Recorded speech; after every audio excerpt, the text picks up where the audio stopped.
Hi, I'm live. So I've been recently across my feed, the tarot ship with Jimmy has come up, and I was inspired to use a different angle that is not flattering. And it's like a very behind the scenesy whatever today, right? YouTube-ception, live-ception, the screen within the screen within the screen. And you can see like a box and a TV and some other stuff here. Hold on. Let me move this. That might have some personal information on it, even though you can't. It's fine. Anyway, and then I got to put my Saturn tapestry up. So, yeah, there's a lot that's happening in the world right now, and honestly, I feel like everything would be fine, but I am not in a position to chance a comment that I don't want to read because I feel like I've been very close. I feel like if I think about it too much, I start to boil over a little bit, which is, completely understandable and necessary, but not necessarily for me. There are plenty of people who are more directly, whatever. It's fine. It's fine. I don't know. It's just, I don't know if it's the quaking of Pluto going direct within its last few retrograde degrees or what, but like there have been things that have just been revealed. Like the first thing, probably the first thing that happened was I went somewhere and I was just there. I was there in a time where I didn't necessarily plan to be. I was there for a little longer than I thought I would be.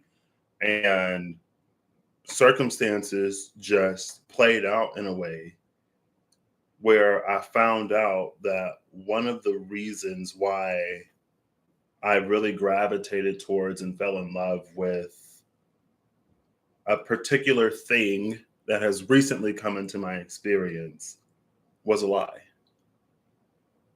And I was like, I don't really know, like, I don't know how to feel about this. Like, it completely, and I was like, well, it doesn't necessarily have to change everything. There are some things that it definitely for sure 100% changes because of me and my spirituality and my ethics. Because of my ethics and my morals and my own integrity, there are certain things that I cannot co-sign and be a part of. And I can't have my face associated with as if I'm in agreement, because I'm very much so not. But have I had a conversation about that? Not necessarily. It's just like, because I'm like, well, because I did form like friendships, and I was like, is this enough to lose a friend over? And I'm like, I don't know. That's why I'm like, I'm in a gray area. But again, it was just like the whole thing is, and maybe it's been something that's kind of sort of been slowly unfolding. Like a feeling has been there of like something is going to change. First, it was like circumstances that prevented a deepening of connections and bonds or whatever. And then like one day randomly it just happened, and I'm there and I'm like, apparently the only person that feels the way that I feel about the situation. And I'm like, I didn't ask for this, you know what I mean? And then at work, like everything is, I feel like for me personally, work has been this gorgeous, beautiful, unfolding, progressive, the perfect time, place, scenario, situation for me to be where I am, but also comfortably expand, but also push myself, but also consider how I want to consider how I want to steer and guide and direct my professional path in the ways that I am able. Um, and at first, the things that I thought I would love are because like I've said, I did take a pay cut, but there were other benefits. And then I was like, oh, well, maybe not. But now it's like, oh, well, maybe. More so than maybe, yes. But it's required me to be a lot more active and proactive than I've probably ever been in my life. It's required me to actually like do stuff and show up and not procrastinate or not be silent, which honestly probably last year, the beginning of last year when things were like real dodgy, real rough, when things were real rough at my previous employer, because of a boss that, and it's funny because as it was all shaking out, everybody else was like, why is it that it seems like they only have a problem with you? And I'm like,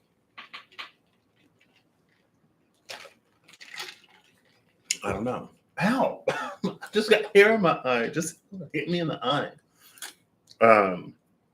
But that taught me to like speak up and to like be proactive and to be consistent in in an entirely different way. But so yeah, while things are like looking gorgeous and beautiful and progressive for me personally, there's like a lot of stuff in the periphery that I'm just like, what is happening? Like, I don't know, Mars, South Node. Maybe this is like this when Mars conjuncted the South Node, everything just like started to blow up. Maybe also because like Pluto's again stationing direct in Capricorn, so it's squaring late Libra. I don't know. Like I said in the last video, my mantra for the past few weeks has been what is happening? And then after that, some other stuff is going on in the world right now that again I don't necessarily feel like it's my place to get super into, but I don't feel like it isn't at the same time. That's why the chat is turned off today, because it's like the chances of me seeing something that would cause, even like talking about it, I was just like, it's off today. And I had a flashback to 2016 when I was an RA, and there were things that were going on in the world, and I was like, there are just certain things that I will not entertain. And I'm not in a position to really be like silent or to just be kind of like bystander EE. You know what I mean? Like if somebody says something real reckless enough the side of whatever, like I'm not going to let it slide right now, or it's too raw, it's too fresh, it's too real to just let it go unchecked. You know what I mean? And I was like, you know what? Floor dinners, I made up an excuse. I was like, oh, I got to study. Patrick studied when? I got to do homework. Patrick do homework when? I was like, school is whatever, guys. So, feel free to go to floor dinner without me. And my boss was like, oh, well, maybe some of your residents needed you. Like, you should have. I was like, if they need me, they know where I am. I'm in my room. They can come to my door. I'm not in a position to put myself in a scenario and situation to hear just straight up foolishness. And like, I didn't even know what was happening until I saw just straight up foolishness. And I was like, really? Because like, there are so many empathetic and compassionate and like capable people that I know that expand my awareness on stuff, that bring certain things to my attention. I'm like, oh my gosh, I didn't know this was happening. And I guess I made the mistake of assuming that everyone that I know is like that because so many other people that I know are. And it's not necessarily one of those echo chambers. It's like human decency. You know what I mean? Like, again, we don't have to go all the way into it, but I saw some real crazy foolishness. And I was like, what? On my socials? No. And then I was like, okay, consider the source. Consider how I know this person. I'm not surprised. And then I found out everything else that's happening.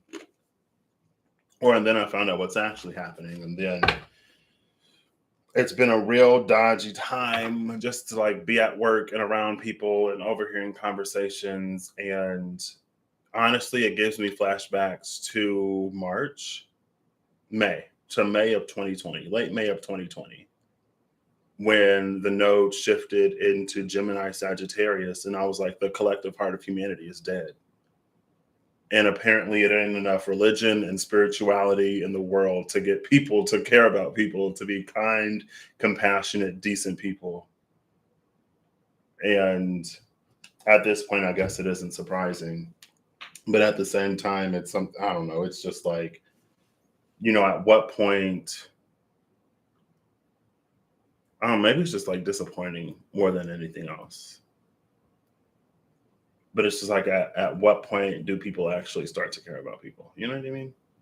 And like I said, I have a lot of people in my life, in my circle, in my periphery that do care about people. And a lot of what I see on social media, because I know so many of those people, are people who care about people.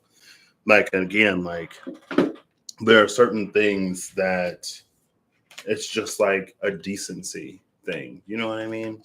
Like, yeah, we can have differing opinions and different viewpoints, but from a position of like common decency and compassion and stuff like that, there are just certain things that aren't as like gray,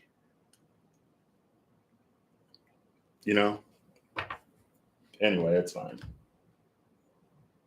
And I guess it's funny because I had that random thought, was that a week ago? When I was like, before I got on here, before I went live, I had a thought of how like Christianity has been, like the Bible has been mistranslated and retranslated, how literally the birth of Christianity apparently was some Catholic dude who like wanted to divorce his wife, but there wasn't a system, or there wasn't a process in his theological system that allowed for that. So they kind of invented something that would let them do it. That was still, primarily based in the holiness of whatever, but that allowed for him to like do what he wanted. And it's like, and again, just like growing up in the church, like for me personally, there were things that like Christians didn't do. Like smoking, drinking, going out partying, like all the alcohol and stuff like that. Like that was my upbringing. And then when I went to college, and like when you're in school, you're like, kids are going to be kids, But then, when I went to college, I was like, oh no, like there really isn't, like people just do whatever. And then, of course, you get into all of the bigotry and the ways that Christianity specifically has been used to justify all kinds of horrendous things. And it's like, if from the outs, not even from the outside, to me, the reason why I fell out with Christianity in particular was because it's like, for all of this holiness and righteousness, it's like if people actually really got closer to God, like how could they justify stuff like this? Like how could they treat people in these ways? Or how could they, like, would their hearts not be different? Would their actions not really show it, besides when they go to church or when they use Bible to preach at somebody? But ignore Bible to do all of the things that they want to do in their own lives. It's like whenever a certain topic comes up and people all of a sudden get really religious, and it's like, oh, well, that's not in the Bible. Then it's like, girl, but like, you don't live by Bible. It's funny how you only live by Bible when this one specific particular topic comes up. But for everything that you're doing that ain't Bible, well, no one's perfect. We all sin, and no one sin is greater or lesser than the other. But anyway, because like, I don't know. I said I wasn't going to talk about it, but here I am talking about it. I guess this is just an opportunity for me to voice into the void. And because I'm not super well versed on Bible, but growing up, and like in the Megiddo, left behind everything, it's like, in the end of days, there's going to be a war and blah, blah, blah, blah, blah. And I'm like, so, of course, I've seen in my socials, and I haven't really been on socials as much as I have been. But I saw the one that was like, oh, this is a telltale sign of the end of times and the end of days, and the second coming is coming, and all of this is happening.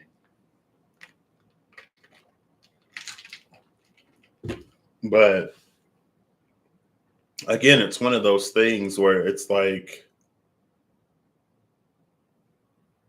I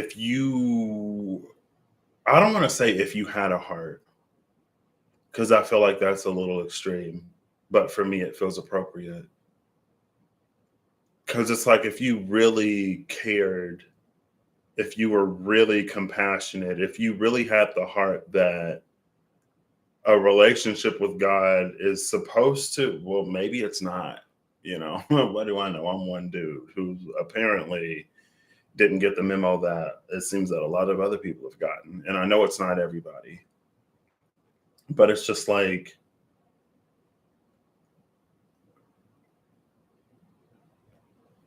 how do you justify this? You know what I mean? And in a weird way that's not that weird or twisted or whatever, like, and again, I don't know much about religion, but like, are they not all sons? Are they not all children of Abraham? You know what I mean? And a lot of people, or I feel like the assumption has been that based on the text, there's a one particular side, but it's like, and then I was like, well, what about like in Asia? Because I know that there are like Korean people, I think Korean and like Chinese more specifically, like they were like, historically Japanese people did some kind of messed up stuff. And that's why the older people don't really necessarily too much like Japanese people. And again, it feels like it's one of those things where the people who did the thing recognize what they did and how not great it was. And they're able to hold an understanding rather than like double down on it and just go completely whatever. And that's something that applies in even like less extreme situations. But I'm just like, well, how did they do it? I mean, assuming that they did it. And it's one of those things where it's like, can something just stop? Can something just end? Can there be peaceful resolution and just like, and of course the answer is yes. There is a reality in which that is it's more than possible. It is the final outcome. Is it going to be this one girl? Who knows? But anyway, like the end of that Community clip that I just shared on the community page, because I've never actually watched Community. I've only seen that scene like one time in its entirety. It's like a GIF. That's how I know it, from like Tumblr. Like dude's walking in with the pizza and everything is on fire. And he's just like, what is happening? That's what I was like. I'm like, what is happening?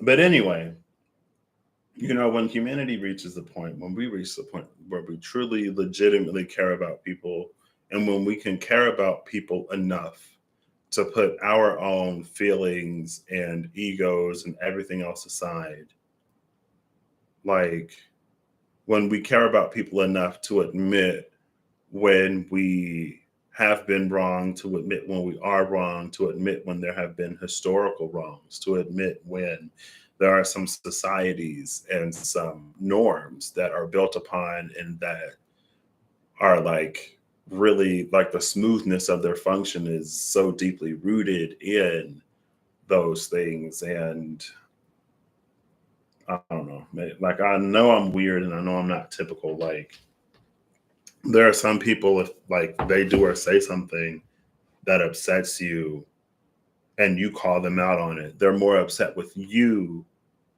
for bringing to their awareness and attention that they hurt you than they are with them like hurting you. You know what I mean? It's like it's worse to be accused of doing something wrong than it is to be doing something wrong.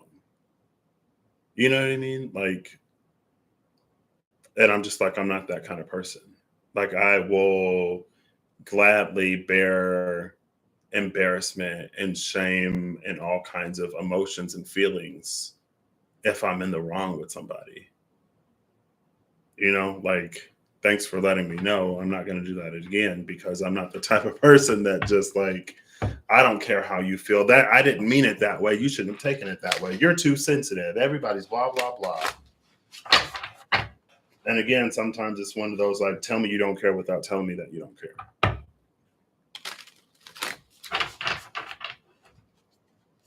I don't know. Anyway, it's fine.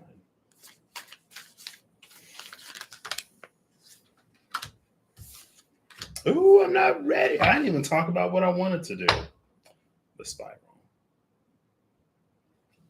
Pachamama and the Jaguar. Oof.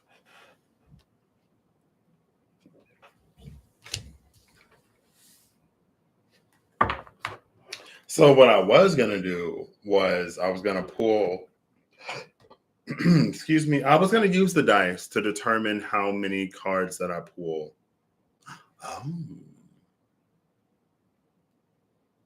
Basically, I was going to pull tarot cards, a certain number of tarot cards as the journey.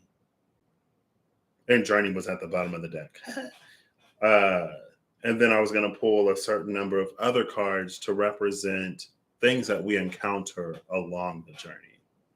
Not necessarily obstacles, because it's not always an obstacle. But if it is, like, that's what I was going to do.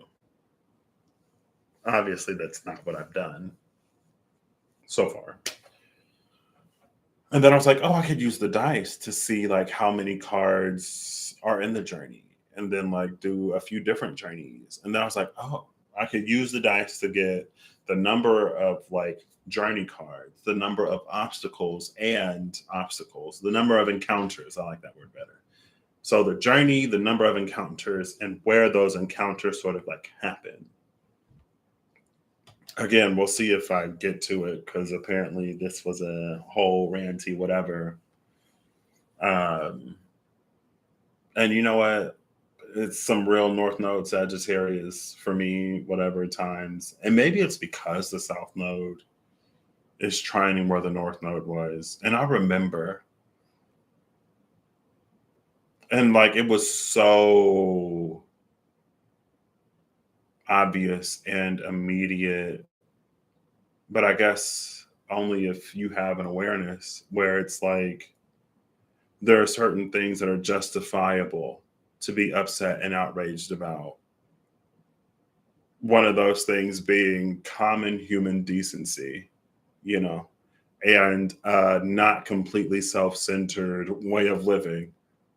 That's completely unfair. It's whatever. We should go to the streets and riot and do all this. But when like actual real life, like not great, not decent, like when that comes to the light, it's like, oh, sit down, shut up. Like, you were in the wrong, you were in the fault, you should have done this, you should have did that. It's not as bad as everyone's making it out to be. And it's like literally like a week ago, y'all were up in arms because people was like, hey, be mindful that you're not just out here or whatever to other people. But again, it's like, especially in America, and I'm sure it's not particular to America, but this is where I've spent my life. People can't be bothered to care about anybody else. Caring about someone else is an infringement upon my rights and my freedoms to just screw over anybody and everybody I can to get what I want in life. That's what I took away from all of that. And then, of course, you see it everywhere. You see it in spirituality. Like, oh, we live in a matrix and all of this stuff doesn't matter. And then it's not real. And I guess in my own belief of like a divine who would want me as someone who claims to at least want to get closer to the divine, someone who would want me, some force that would want me to treat others with compassion and kindness and understanding as far as I can to make the world better Because when the world is better, when other people thrive, and when other people benefit and progress forward, I also too do the same. Like, even if it is a game, even if it is a matrix, even if it isn't real, like, does that, so that justifies me being like a garbage person to other people? That justifies me like not caring or not wanting my own whatever to be disturbed enough to actually, and then again, like, it's so wild. What was that? I was thinking about that earlier today. I was like, there was something that I wanted in life. There was something that I really wanted in life. Maybe it was work. There are opportunities that I want to pursue, but I kind of like I like being where I am. And if I would have to be moved in order to get where I want to be, it's a necessary cost. If I'm manifesting what I want to manifest, if I'm going in the direction I want to go, and there are some inconveniences, it is a necessary cost. It is a necessary burden. It's something I have to just toss into the wheel of fortune as if it were an alchemical, it's Halloween, as if it were a cauldron. Something I have to put in the pot that may cause me some inconvenience in order to get what I want.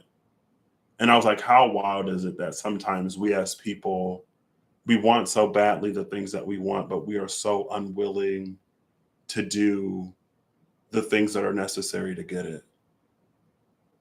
And it's like, in what way or in what world can our lives change to be how we want them to be, but at the same time, not change at all?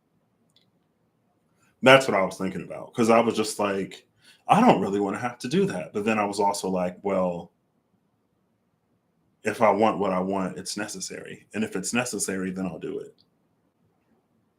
because it's necessary. You know what I mean? I already forgot what I was talking about. But maybe that was like, to inconvenience oneself, to, sometimes in order for the greater good or whatever, we have to not be the center of everything. And that's not what quote unquote spirituality seems to be sometimes. There's a very healthy narrative that's like, you are the only thing that matters. You are the only thing that exists. The universe exists for your pleasure, for your benefit, and all things work in your favor. And anybody and everybody else, be darned, because they don't exist anyway. They are merely reflections of you. You are the only thing that is real. You are the only thing that matters. And it's like, and I was going to make a community post the day before. There's something that's been on my mind for the past week and some change, is that like we so heavily focus on as above, so below, but we don't give enough credit to as below, so above.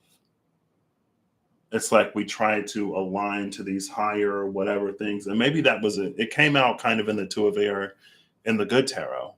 That was like, there are these multiple viewpoints and perspectives, but this is the one that's important right now. The one that's eye level is important right now, because this up here, this ethereal whatever, like, what good does that do us here today? As below, so above is, if you want that manifestation, do the things in your life to get it, not just fill up your manifestation cloud and bubble and do nothing, and then one day it'll magically pop and burst and you'll wake up and everything is miraculously changed with no in between. It's just instantaneously different. Didn't require anything of you at all. But yeah, when that happened, I was just like, oh yeah. I mean, because it's like, that people don't really care. And then you would think that, I guess it's no different than like going to church back in the day, where you think that Christians would just be better people in general. And then you find out that they're people just like anybody else, and they're not all the time.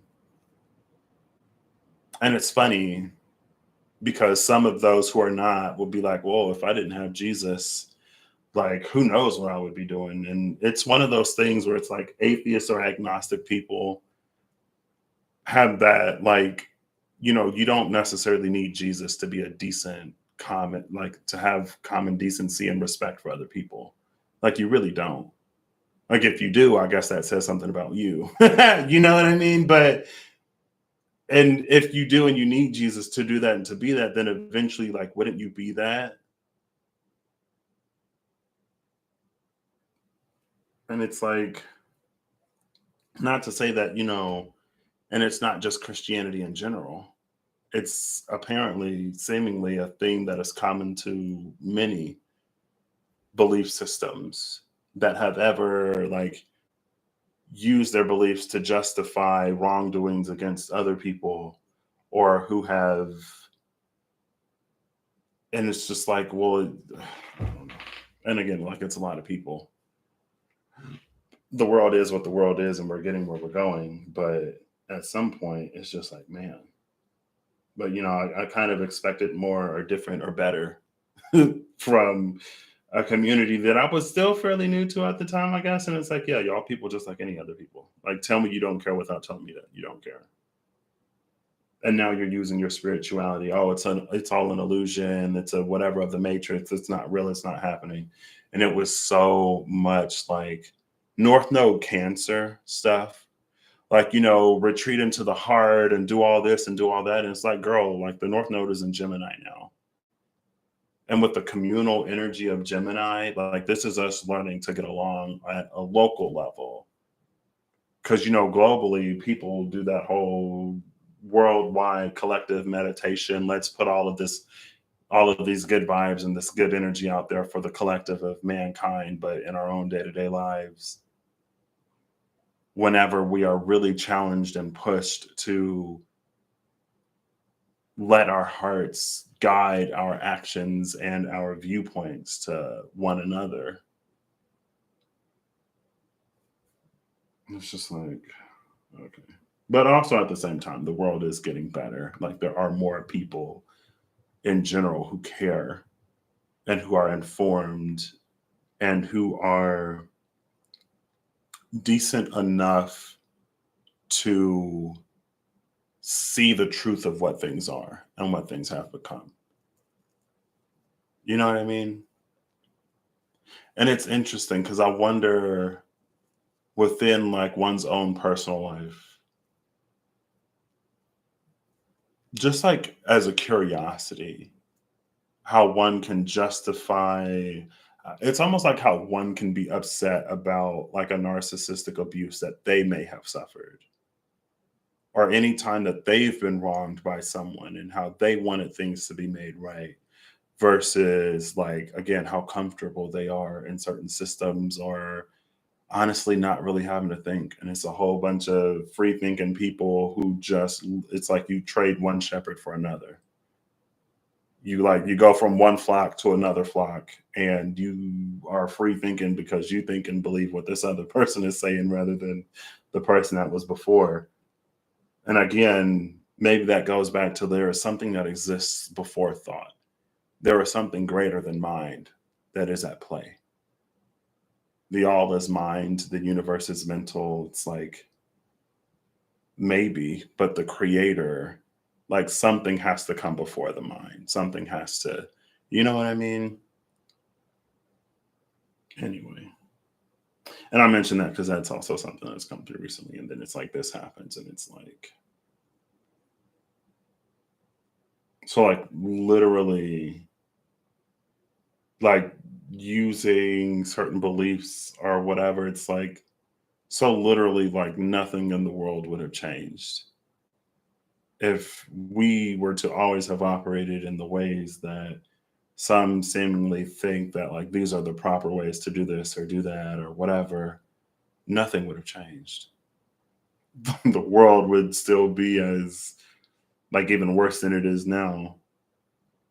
But also at the same time, it's like, it's that line of thinking that goes to show you that while there may have been some progress, and some progress that is currently in the process of being undone, because that's where we are, especially here in the US as a country, and people feel justified in it. It's like, okay. It's like, it just, again, it tells you the truth of what people think and how people feel. And unfortunately, sometimes there's not enough spirituality or religiousness, or there's not enough love thy neighbor as thyself, do unto others as you would have them do unto you. Feed the poor and the hungry, give shelter to those who need it. There's not enough of that for people to actually like it's like it doesn't, like, you can read it, I guess, and you can hear it, but it doesn't permeate, like it doesn't go anywhere. You know what I mean? Besides like in one ear and out the other, apparently. Maybe it's one of those things that we used to feel good about. Yeah, I donated to like a charity or whatever. Like I feel so good about myself, but then you see somebody who's like homeless, who's sleeping on a park bench because they don't have anywhere else to go, and for all of your belief or whatever, instead of, again, donating, doing something to make their lives better, you go, ew, like they're making the park unseemly. Like, we don't want these people out doing whatever. Let's put freaking spikes on benches so that people, like, for the person that this is literally all that they have, like, no, they don't even get that. It's just like there are so, maybe that's another thing. Like, there are so many people who are apparently like religious or spiritual that, again, like, you would think that the world would be different, or you would think that the world would be better, or you would think that there's like more compassion and understanding across cultural differences and stuff than there actually is.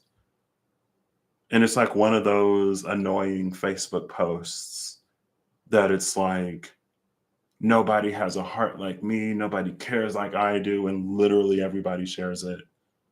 And it's just like, from the outside, it's like, if this were true, like if everybody had this heart and if everybody like was this person, like, would things not be different, or would things not be better? Anyway, I'm talking about it, but I haven't boiled over, which is, which is nice, because again, I feel like if I think about it too much, that's when it's like, but I don't know. It's like, I feel like in some ways, religion and spirituality has failed religious and spiritual people, because it's more about personal gain and personal benefit and personal growth, and lack of personal accountability, or a desire to not feel like questioned or uncomfortable, or to appear to be in the wrong.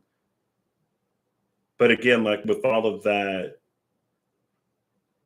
textbook, like, love one another, it isn't enough to allow that love to open our eyes to the truth, and then to like actually do better. But again, there are a lot of people, we've come a long way. There are more and more and more people every day who are actually, like, compassionate and caring and kind, and who are capable of being like, you know what? I didn't know what was actually happening, but now I do. Oh my gosh. Like, I can't believe that this has been going on this whole time, and I didn't really like see it or know it or notice it because of how I was trained and taught and raised. And like, you think that it's one thing, you think like, oh, this person should just be able to do whatever. But with access isn't the same, or with all of life, like, they weren't able to. What? It's like kind of like one of those people, like one of those super rich people in a TV show sitcom that's like, oh, why don't you go buy, and like, if you're hungry, go buy a banana. What does it cost? Like $1,000 or something? And you're like, well, you're just like so out of touch that the smallest unit of money that your brain can think of is like in the thousands or in the hundreds.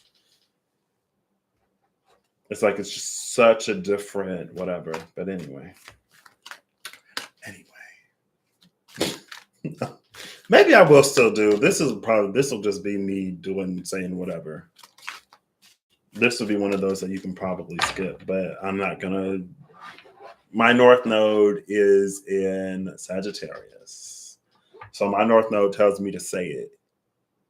And my Chiron is in Leo, which means that, like, even if I can see it, even if I notice it, like, I don't want to have to be the person to say it, because I don't want to be put on the spot, or I don't necessarily want to, like, And then there are other placements in me that are like, I don't want to bring disharmony or bring a disturbance. And that's another thing that I guess that kind of like people will be like, oh, you're causing discord and you're spreading discord and they don't say you're an agent of chaos, but they'll be like, oh, you're an agent of chaos because you point out the injustice, because you bring awareness to it, as if you are the cause, as if you are the source and not the actual cause and source. And it's like, oh, well, if this wasn't happening, I wouldn't be here talking about it. Like, ignoring it or pretending like it's not a thing don't always work. You know what I mean? Like, sometimes if you want your water to run, you got to call the plumber and get somebody to fix the pipes. You can't. Well, so for Pachamama and Jaguar,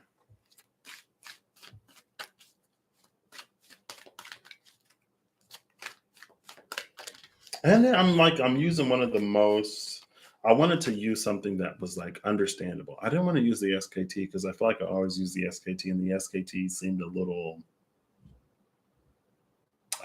like, sometimes the SKT isn't necessarily the most grounded. Sometimes it's surprisingly grounded. Honestly, the more I've used it over the years, the more it's sort of like settled. Because when I first got it, I was like, "Ooh!" Everything was very much so above my head, and I was like, "I appreciate it, girl. I don't get the symbols or this or that, but I love that." And then I ended up going for masculine, feminine. Who was that? Emotions. Masculine, feminine emotions.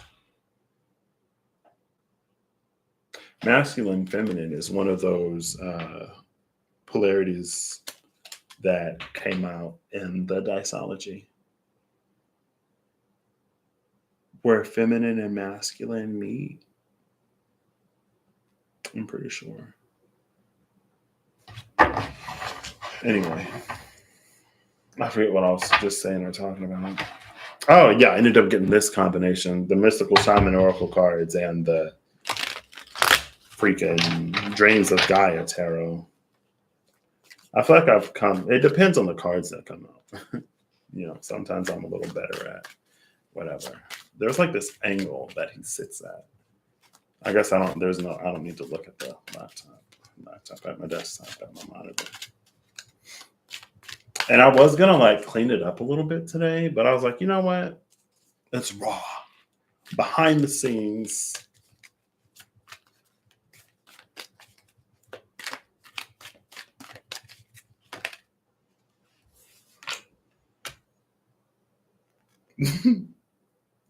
The Ten of Air with the Four of Fire at the bottom of the deck.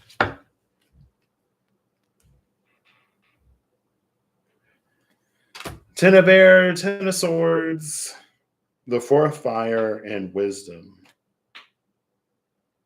at the bottom of the deck. Ooh, I lit a candle. Oh, you can see it. You can see it flickering. Ooh, heat rises. I don't know. It seemed like the flame from candles is just attracted to me. Like, I put my hand all the way up here and I feel it. I'm like, I ain't trying to burn. Oh, wait, let me. Oh, no, it goes back here. There you go. I was able to put in enough effort to get this far, honestly. And I'm kind of tethered over here. Like, it would be, I guess I still could have done it. I don't know why I was so fixated on using this wall. Maybe because my cards are over there. Some of my cards are over there. So if I got to get up, like, I'm moving closer to the camera, but I'm not in frame. I don't know. But now I'm looking at it. I'm like, it might have been easier to just do it this way.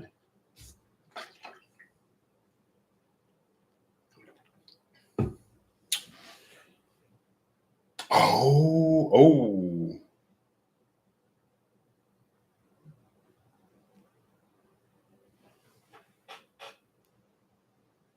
So here's our 10 of air, right? And we have wisdom. What's interesting about wisdom is, though, that he's holding the lantern. Could you see like the portal? Woo, it's hot. I might, maybe I was like, oh, put it out the way. I could put it up here. Are you hot? You're not. I've touched hotter.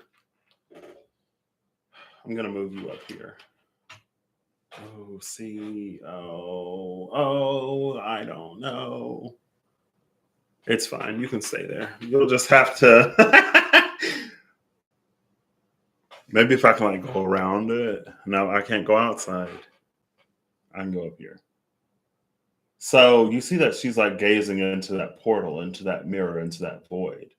And then in wisdom, like the hermit like character, you see the same like the crack in the wall. But he's holding the lantern out. Right? Rather than like him being there, because it feels like, he would be, even if they don't speak the same language. Well, maybe not, because sometimes it can cause more confusion. But it's like, why isn't he like, hey, like, this is what's going on? He's like, I'll hold the lantern out for you. But it's behind this, like, speaking of North Node Sagittarius, it's behind this Four of Fire with this, like, bullseye.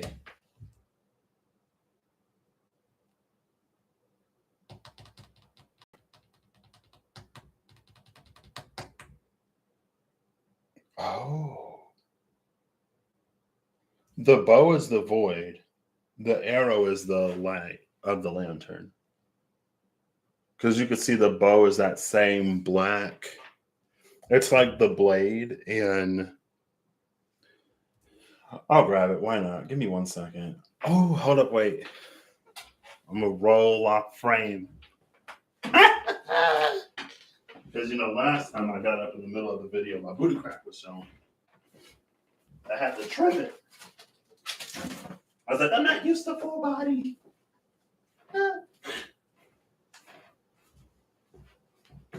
And then we slide back in the frame. Yeah,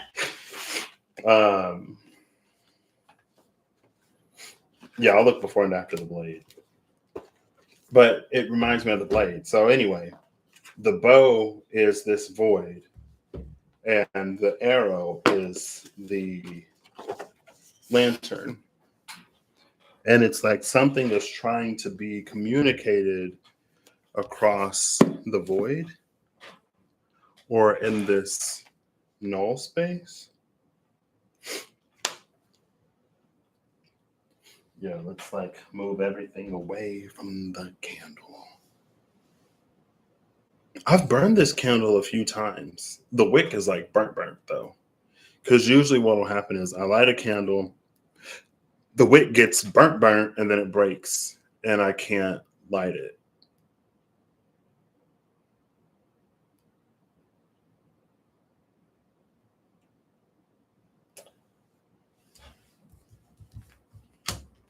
So anyway, you can see that the bow is the same color as that void.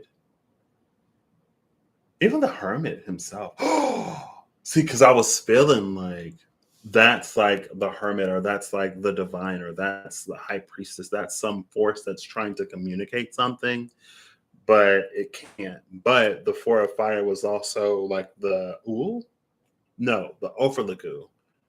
The way that Russell talks about Offerlagu being the energy cloak and the energy mantle, like it was energy mantle energy for a hot minute. And then I'm like, oh, the hermit is also wearing like a bear skin.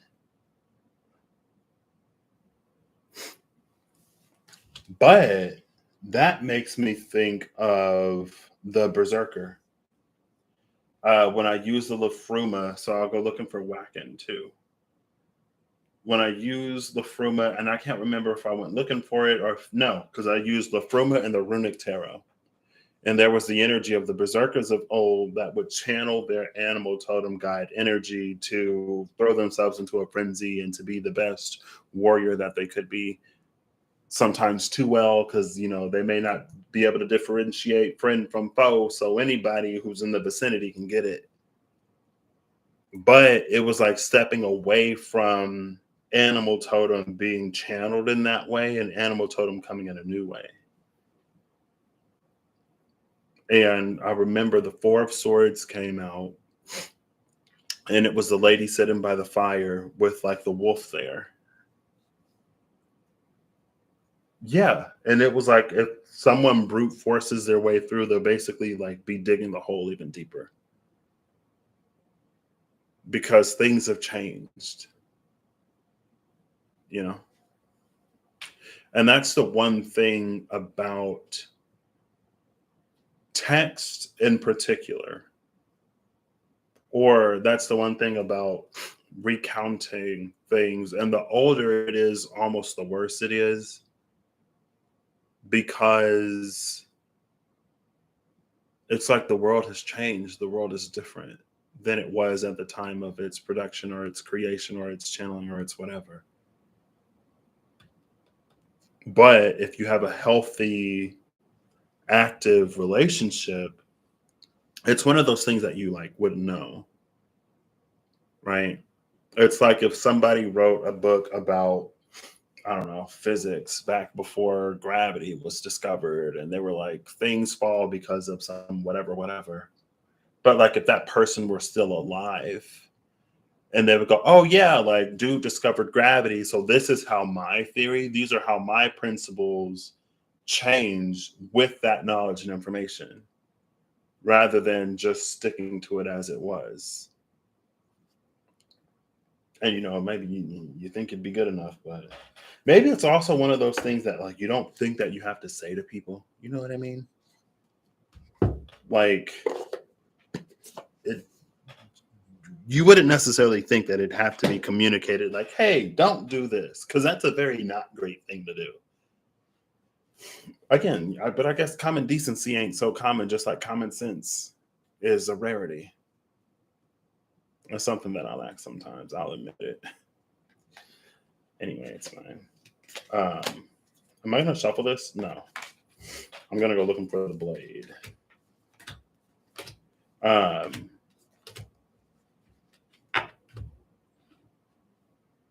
But yeah, it's interesting. They're both channeling like animal totem in a different way. The jaguar.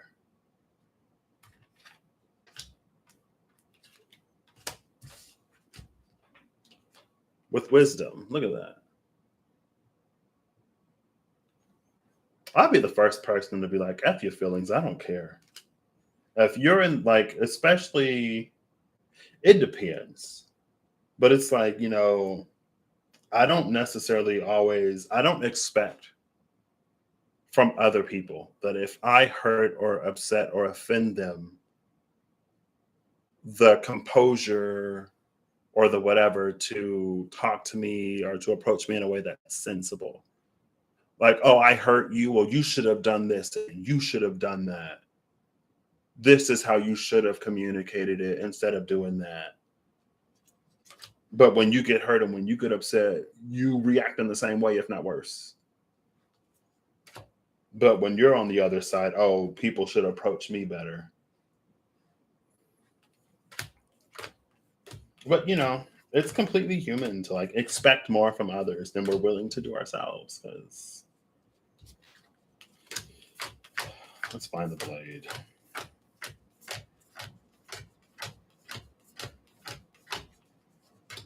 Or is it the sword? I feel like it is the blade, right? No.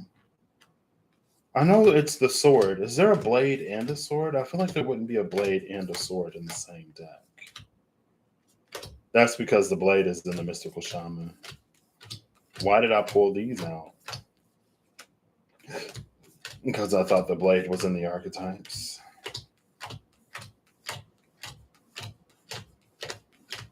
I still haven't seen the sword, though, I don't think. I had to see the sword, I just didn't. Yeah, the blade is in the Mystical Shaman. I grabbed a whole nother deck and I didn't even have to. I put the Saturn tapestry back up. Maybe that's enough. Maybe I should have just left it down. You know, Saturn is in Pisces right now, so Saturn is like, get real. You want real life changes, whatever, get real. Look at reality. And then do something, like do what you can to move things forward. As below, so above. Your efforts on earth through the channel of your faith and spirituality multiply manyfold to then move something. They say what? Faith without works is dead. If you have faith the size of a grain of a mustard seed, you can move mountains, but faith without works is dead. So if you're just talking to the mountain, it ain't gonna move. You got to do something. All right, let's look for the sword. Because apparently when I was looking for the blade, I completely looked over it. But maybe it was for me to shuffle the deck. Or maybe the card's just, floating in the ether somewhere.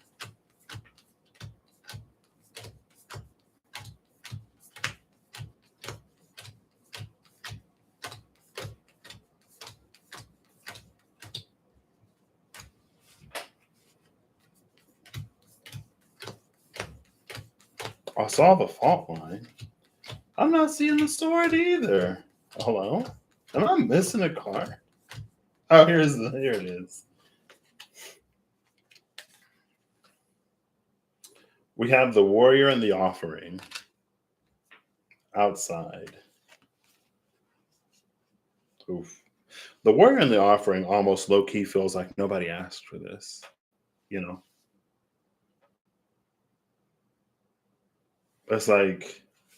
It's like when your cat, if you have a cat and they bring you like a mouse as an offering, and it's like, I appreciate the gesture. Some part of me appreciates the gesture, but this was not necessary. No one asked for this type of energy. You know what I mean? Like, I know that you think you're giving me something like that I want, that is valuable, but I did not ask you to go out there and kill that mouse. And if you wanted to, because I'm afraid of mice or whatever, I didn't ask you to bring it to me. Just like eat it or bury it somewhere. Get rid of the evidence. I don't want to have to see it. Or if it's like a bird, then it's like, oof, like you could have left the bird in the sky. The bird's got a nest. Some baby. I've never thought about that before. Wow. I mean, why would I? Because in my mind, like now I'm like, oh, my cat killed a bird. Like, oh no, that was the mama bird that was looking for worms for its babies, and now the babies are just gonna be in the nest, like chirp, chirp, chirp, chirp, chirping until they starve to death because the cat killed the mama bird. Oh my gosh, it's fine. I got lost in the metaphor. So the sword, because I went looking for the sword, the warrior came out. The father and the vision. This is 2 and 55.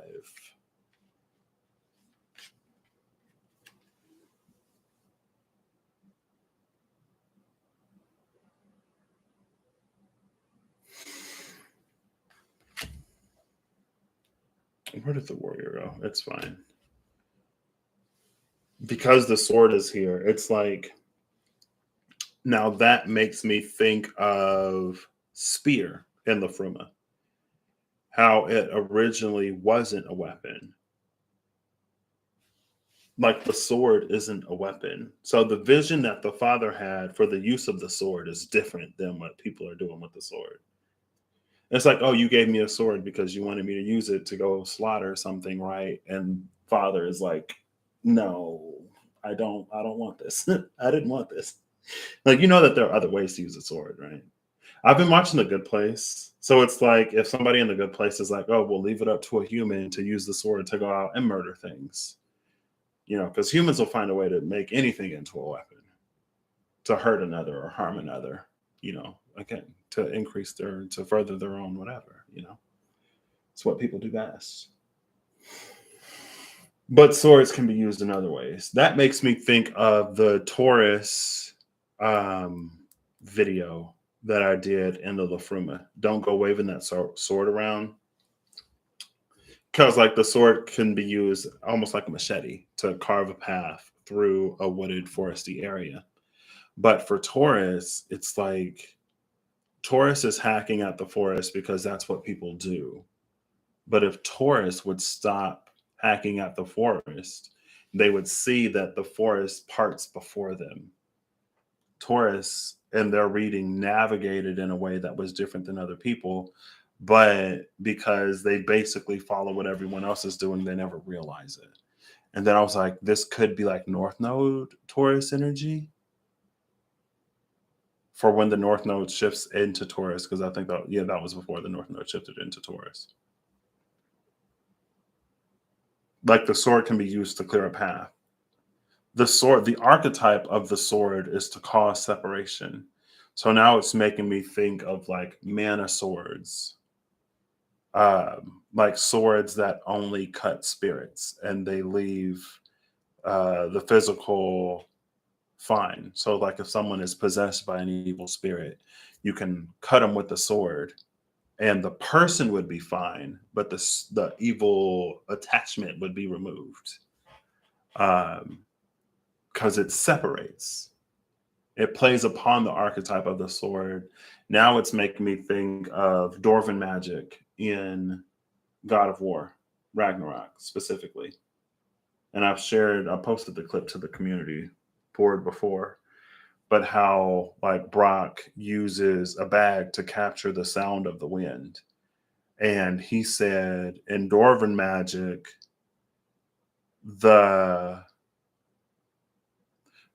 I'm going to paraphrase because I can't remember what he said, but it's like the function of a thing is more important than the form of a thing.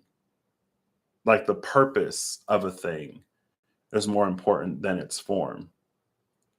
Like Dwarven magic is about subtleties like that, because like the purpose of the bag is to hold or contain something. So it doesn't matter if that thing is intangible, like the sound of the wind blowing through the mountains. Dwarven magic allows the bag to perform its purpose regardless of the form or regardless of the physicality. Now that feels more like as above, so below, because it negates the manifestation of it negates the 3D physical appearance of the thing, and it goes to a higher order. Like this is a bag, it contains something. This is something that I want to contain within the bag. I will go up here where the bag can do that, put the thing in the bag, and then I'll bring it back down. What is that? Adiabatic was something that came out lately, and I was like, what is adiabatic? At first I was like, is it isothermal? It's not isothermal. Isothermal is like without a change in temperature. Adiabatic is without a change in heat. But it makes me think of like the refrigeration cycles and like heating cycles too. How it's like if you can't go from here to here, you'll go like here, here, here. So it's like you'll tap into a higher knowing, higher principle. Is this part of wisdom? I don't know.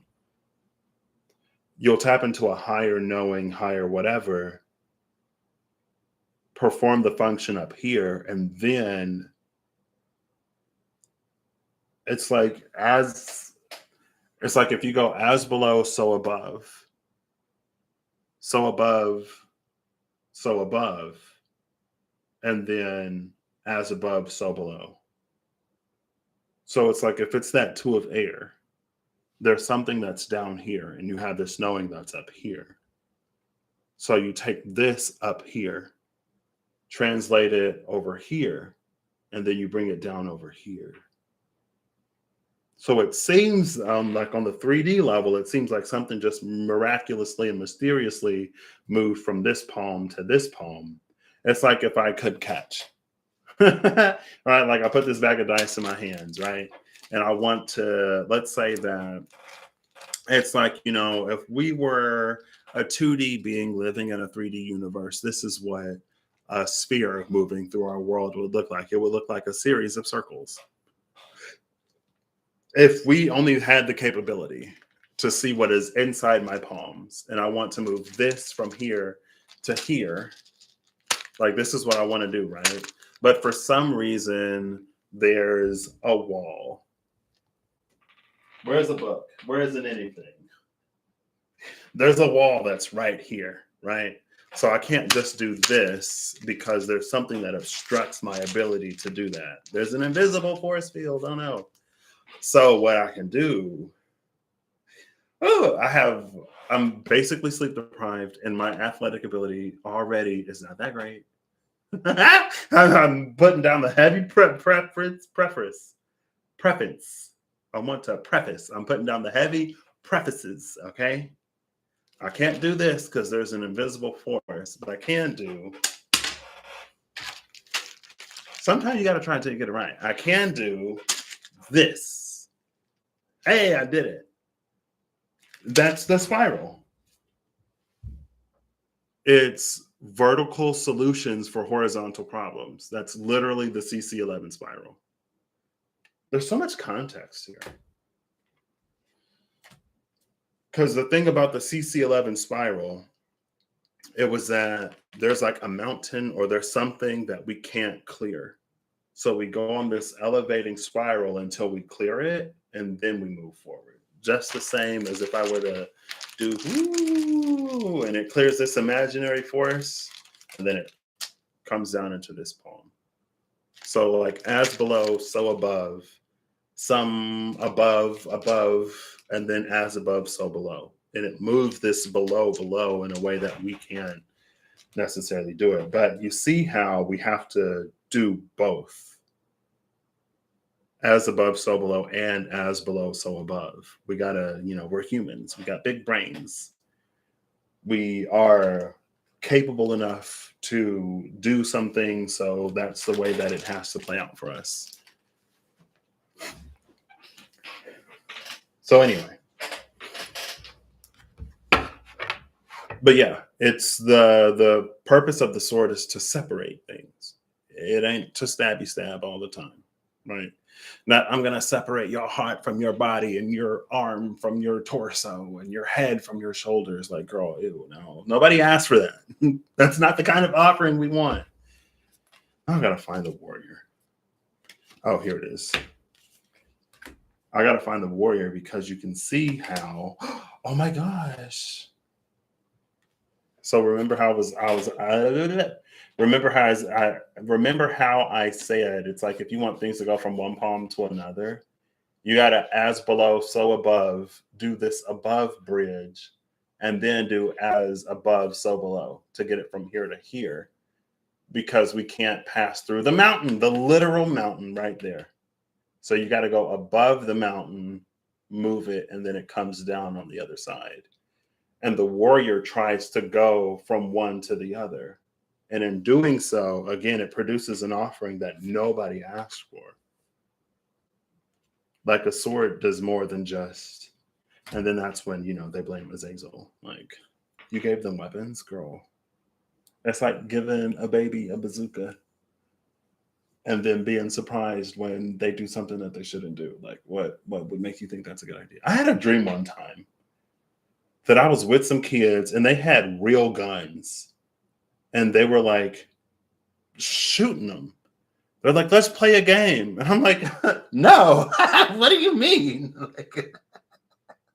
Like, these are not water guns. Like, that these are loaded, right?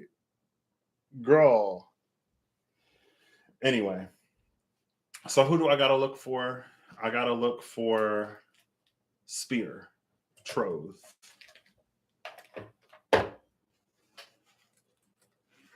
Because that card mentions how it's been used to do something that it ain't, It's like, girl, like, no.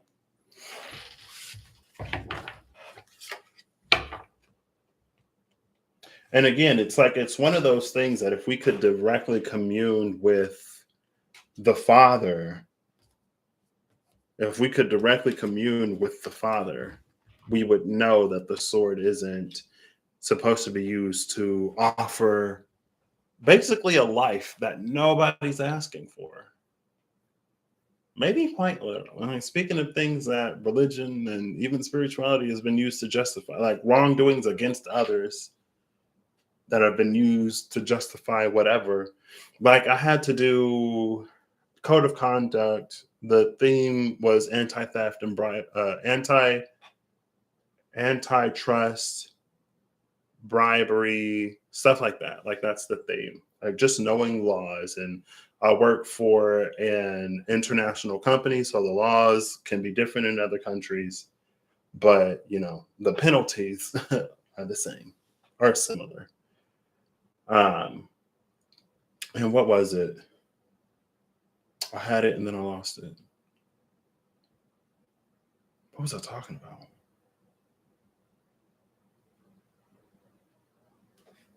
Oh well, it'll come back if it's meant to. This is apparently just me rambling. I'm gonna ramble until it's time for me to go to sleep because I'm gonna be on days next week, so I gotta switch my sleep cycle. I was like, nobody asked for this, nobody wanted this. No, I'm like, what was it? Spear, troth. I don't remember.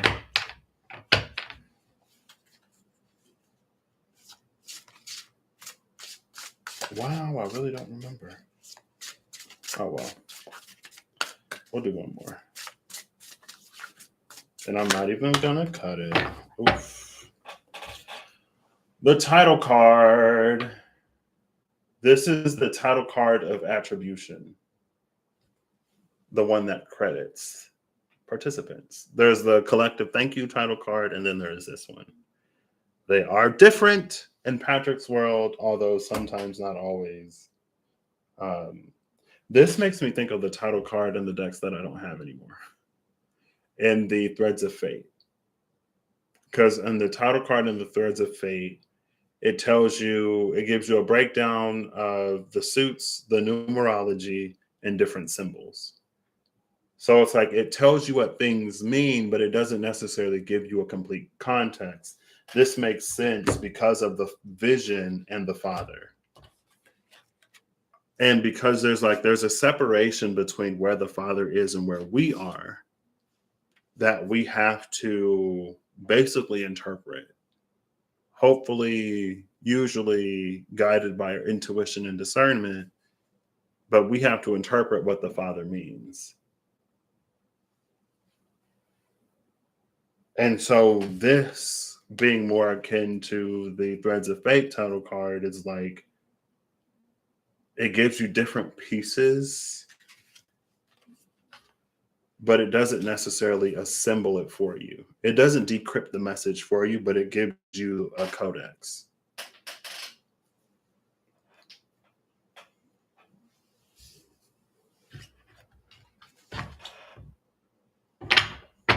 Of course, Thorn would be at the bottom of the deck. Thorn and Knight. Ooh, look at it. Thorn, Knight, and Edelweiss. Thorn, Knight, and Aethel. There's this, oh my gosh, a giant portal through the dark that leads to your birthright. Look, she's staring through that portal of darkness. She's staring into the night. And then on the other side of that is this new way, Wackened, that's what I was looking for, is this new way of interacting with animal totem spirit that isn't the berserker. The berserker is the offering that the Father is not asking for right now. And it's like, you've killed a lot of mice. Okay. I don't want any more though. What's in the past is in the past. We are now in the present. And in the present moment, we get to determine how we move forward. But also things are so,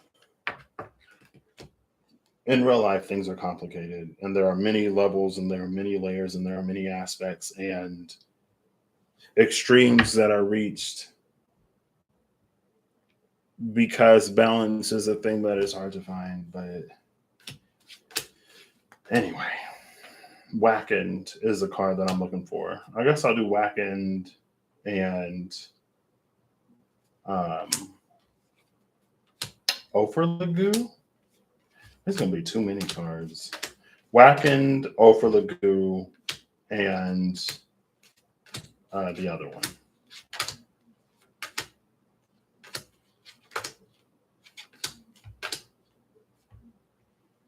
Offerlagoo is in between Homfreld and Lafruma.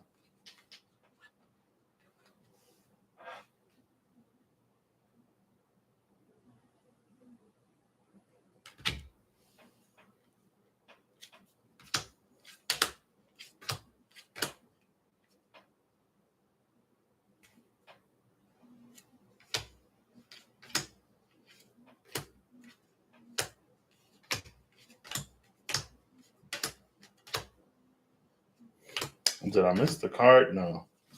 Okay. We got another 4 situation. So it's Earth Masion, Thy Earthly Power, and then Spirit Troth, and then Wackened, and then Ur.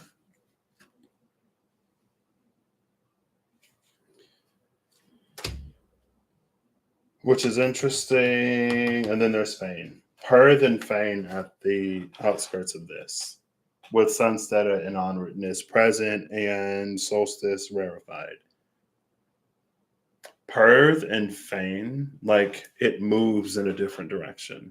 It's the same force applied differently. Again, it's a different way to use the sword, basically.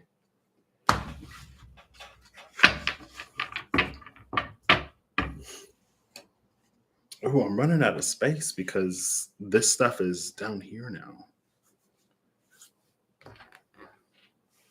I see the bottom of this candle. I'm impressed. I'm impressed that you've made it this far, little candle.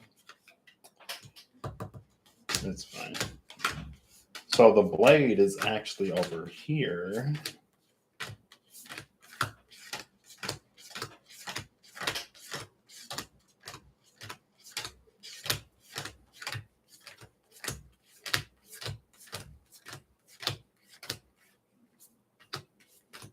Rainbow Blade Thunder.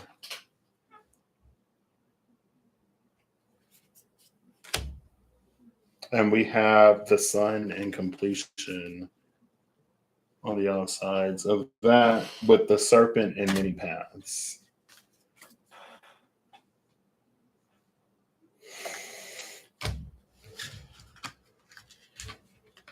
Oh, the spiral was at the top. Completion in the spiral.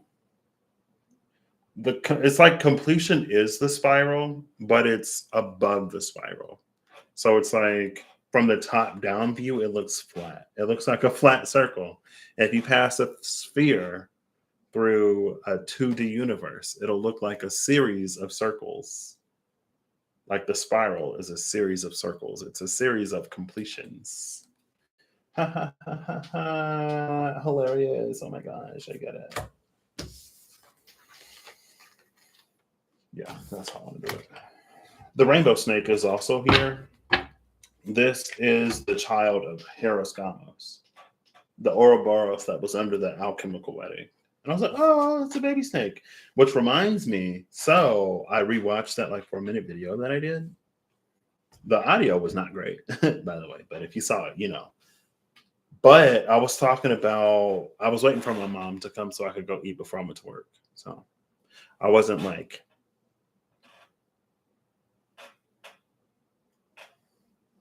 was that the candle? No. What is that? In the camera, I see something orange and glowy. But when I block the candle, it doesn't go out.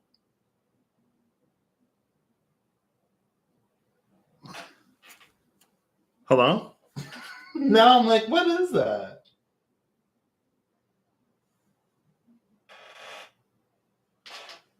That's so weird. It's like it's reflecting the source, and it's like a circle. And the candles, again, when I block the candle, it doesn't go out.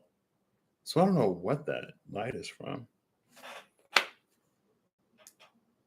It looks like a power light. Like if something is turned on, then the light is like whatever. Anyway, it's fine. La Fruma is a communication barrier. The title card is a communication barrier, and we understand certain words, and we're trying to piece together sentences. It's like, oh, use my spear to go and jab somebody in the throat. Like, no. A fish, maybe, if you're hungry, but a person, no. Oh, I was supposed to separate someone's head from their shoulders. No, you were supposed to use a sword to clear the path for the person. It's like if they're like, use the sword to bring someone clarity. Where did it go? It just turned off. Oh, no, there it is. Sorry. It's like use the sword to provide someone clarity is what the father said. But, things get lost in translation. And then it's like the signal may not be that strong. So we think, oh, separate someone's head from their shoulders to bring them clarity of mind. And it's like use the sword to like hack through the forest to clear a path, to create a bridge, to get that person from point A to point B. And it's one of those like genies where it's like, be careful what you wish for because you just might get it. Like, oh, genie, like everybody in my town is hungry.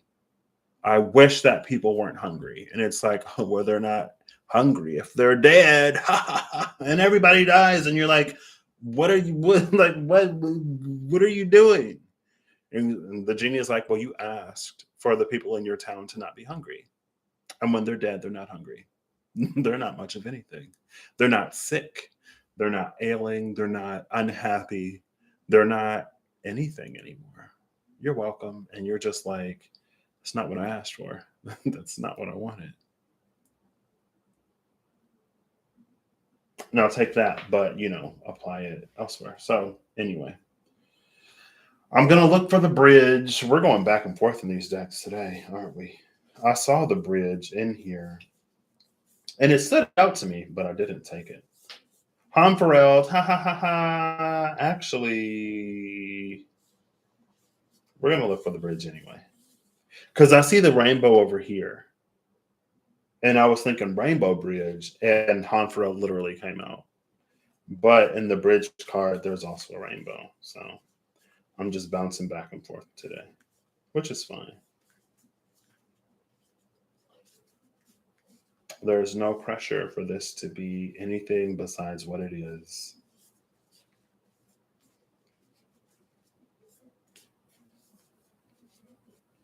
Come on, bridge. I thought I saw the bridge early, but maybe it was a lot closer than I thought.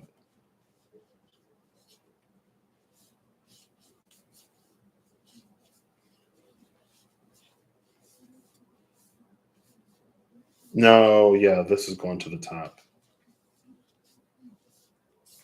Yeah, that's going to the top. Is that the bridge? Nope.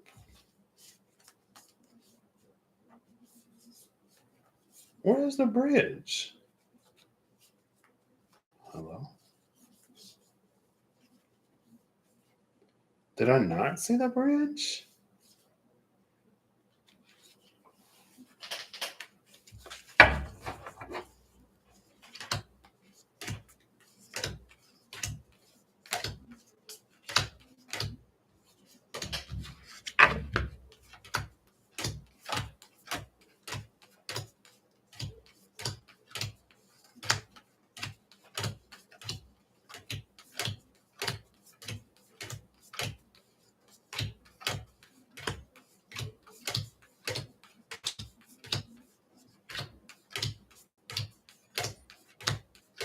I feel like there was a thought that I had earlier, and I don't know if I completed the sentence.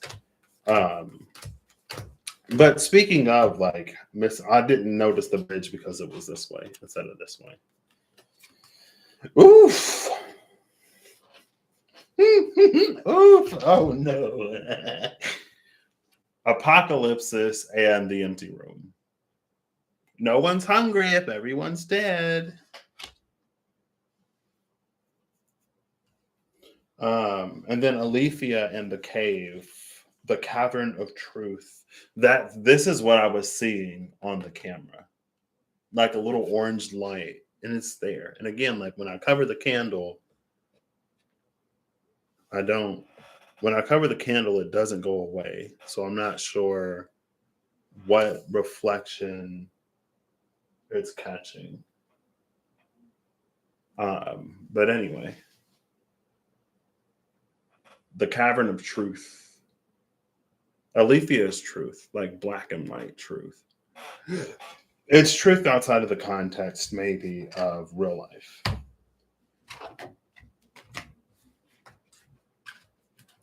You know what I just noticed? It's interesting that I put up the Saturn tapestry and use this angle because you see the stars up there in the sky. Bam! Just like the stars in the cave. Bam! Just like the stars in the other portal. Bam! Just like the stars are these glowy things outside of that sun. Anyway. So the bridge is in between. The bridge bridges Apocalypsis and the empty room. I actually want to read Apocalypsis. Apocalypsis is interesting because I'm watching Records of Ragnarok. I started the second part of season 2 last night. And he was talking about judgment. Judgment, judgment, judgment. I'm going to bring judgment upon you. And then, talking about the end times or... No, I had that right. Why did that look upside down to me? Because I was looking at the top. Apocalypsis is number 74. Oh, Alethea is number 70. Hold up, wait. Alethea is 77. Wow. Where's Alethea? The Cavern of Truth. Alethea is 77. Hemferald is 77. And I was like, oh, the Rainbow Bridge already came out. Oh, all these cards. Here it is. Hemferald is also 77.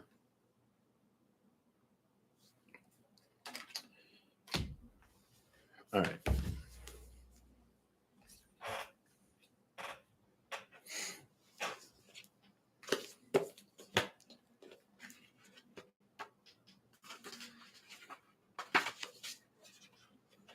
Wait, 76, 75, 74. Apocalypse is removing the veil of deception. I guess low-key, would that not be judgment energy? I keep not talking about it. There's so many thoughts, so many things swirling. Because I was like, if we were with the Father could directly tell us, use this to do that, rather than us getting a vision or seeing a sign and us using our experience, knowledge, and the power of the internet and other people to interpret it to get a certain meaning. And then we come up sometimes with an offering that it's like, Father's like, I did not ask. I wanted you to use the sword to lead them to an understanding, not use the sword to have them depart from the world. In this particular case and scenario situation, take it as it resonates. If it don't resonate, don't take it. You ain't got to listen to this. You ain't got to watch. You ain't got to like. You ain't got to comment. You ain't got to subscribe. Because ain't nobody asked for it over here. I didn't ask for it. Now, if somebody in the chat is like the video, that's them. I'm not asking you to do anything. Anyway. Removing the veil of deception is apocalypsis. Apocalypsis indicates a particularly painful time, one that unfolds when two disparate dynamics occur simultaneously. pulling the psyche in seemingly opposing directions. I put the emphasis on seemingly. She didn't put it there, but I am. The first is a lifting of the veil. This means truths that have been kept in the dark are revealed, seen, and unearthed. No matter how relieving it is to witness them come into the light, an element of despair and grief follows. The second dynamic is the regeneration that comes from the wreckage of the revealed truth. The old narrative breaks and a new story forms. Apocalypse's energy is similar to a forest fire's devastation for the sake of regeneration. The forest fire, every time I use the science tarot, the 5 of Water forest fire card comes out every single time. But it's also like there are things in the card that have already started to grow. So I typically I think I've always taken it as like the growth after the fire, like bamboo, eucalyptus. There are things that bounce back really quick. Like Mother Nature knows that fires are a thing. So there are the plants that bounce back really quick, that kickstart and restart the generative and regenerative process for the landscape. And then when they grow, the animals come back, other things grow, it gets put back into it's the cycle, you know. Earth is very intelligently designed and capable of a whole bunch of stuff. And, you know, sometimes we think we know better or we know different. And sometimes it's also important to, you know, to do the back burning and stuff like that. Like the folks that know the land, you know, the people that know what's up, the ones that's like, if you don't do this or let this happen, it's gonna get worse to the point of casualty. But you know what's up, do it. I mean, they don't say, you know what's up, do it. I'm pretty sure they advocate and they just aren't listened to because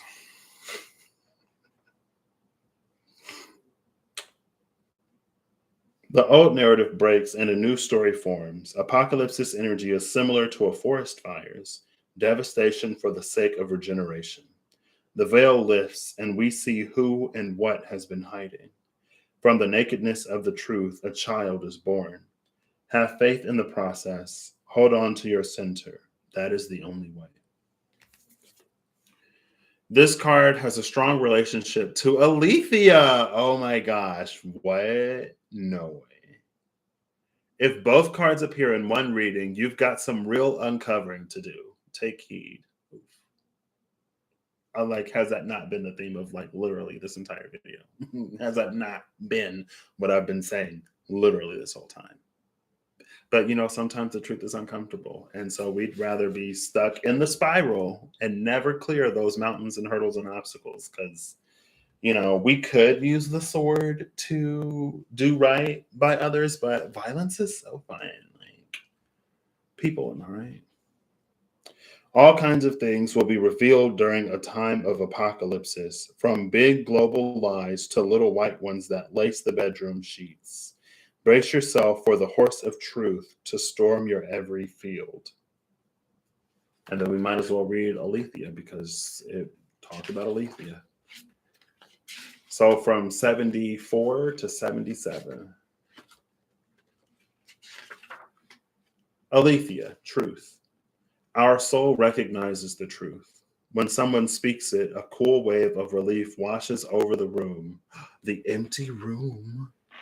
Because can't nobody handle the truth, apparently. This room is just like you speak, but ain't nobody listening. I'm watching The Good Place. I told y'all that I'm watching The Good Place. I just finished it. I'm kind of sad. And it was sad, but also like not. Like it's such a roller coaster that just when you think it isn't, and then it is. And it's very, I guess, cathartic.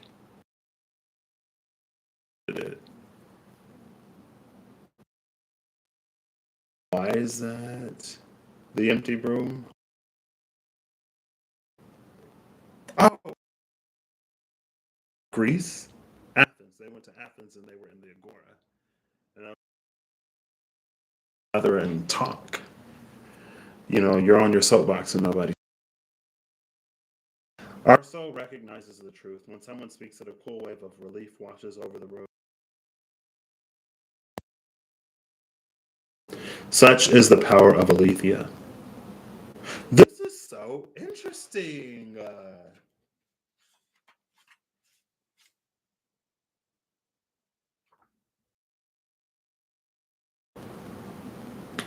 It has an undeniable resonance that goes beyond the rational. We can also recognize aletheia by its contagiousness.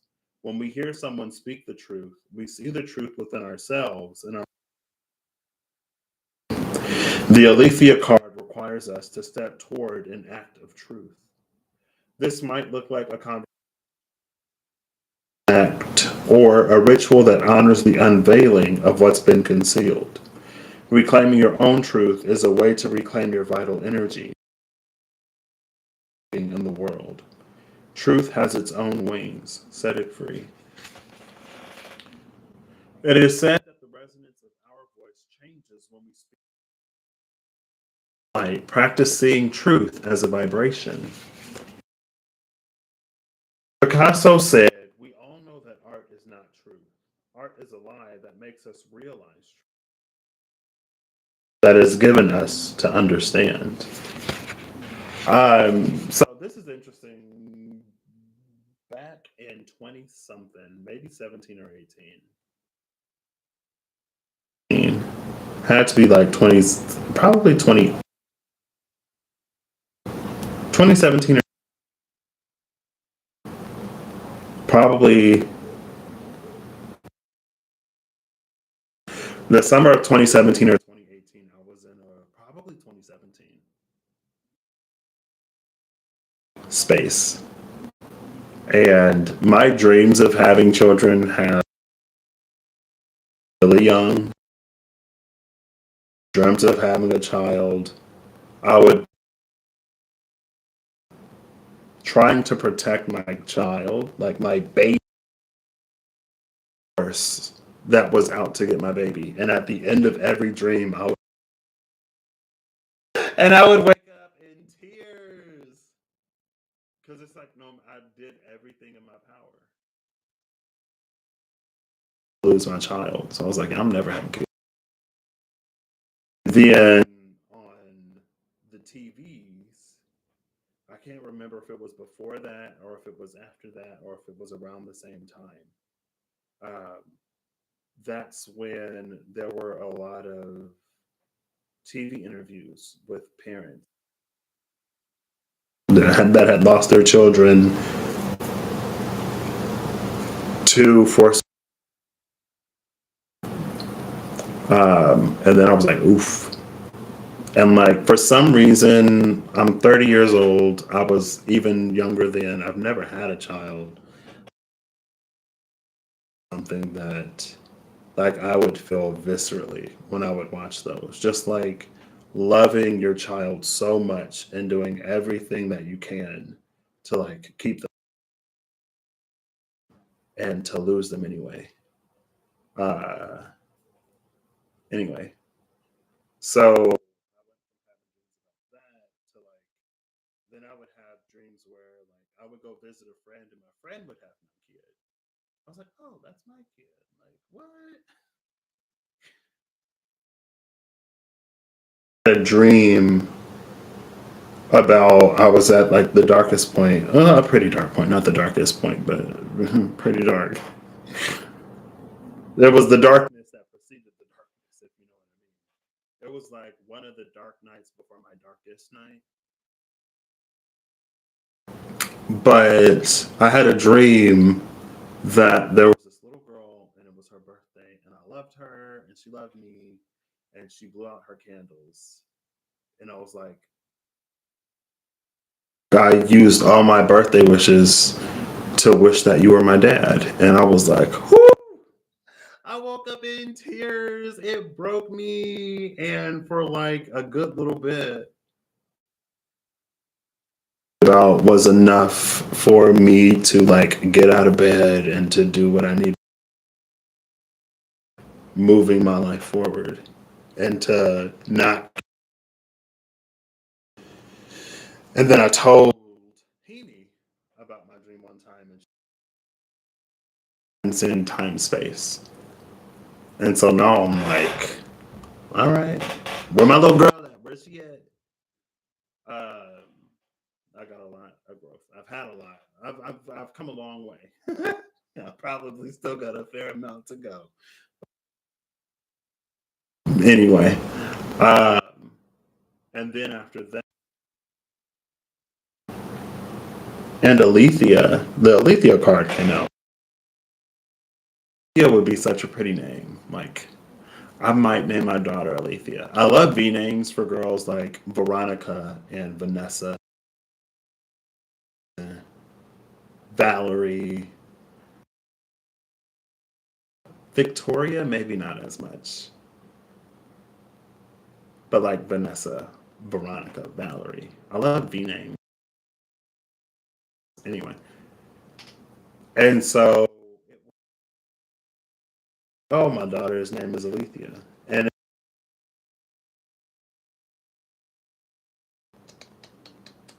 from the nakedness of the truth, and then that's funny.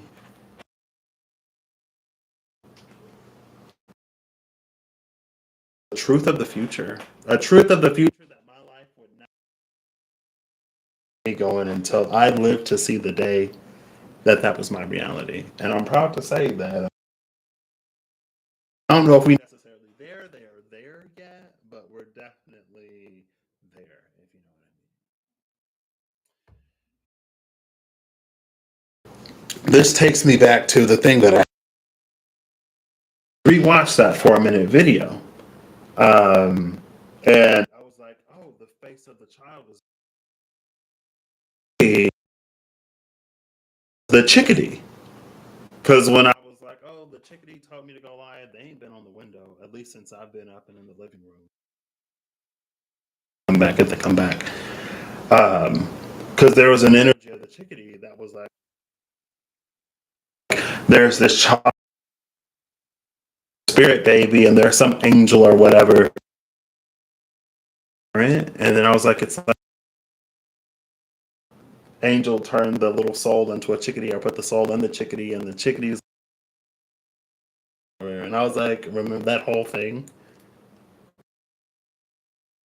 Angel now with the blurred face of a child. And I was like, that's the chickadee! Right? Anyway. And now here is the mention of the child in Alethea, the truth. Anyway, okay, so back to all of this that's on the table now because I pulled even more cards.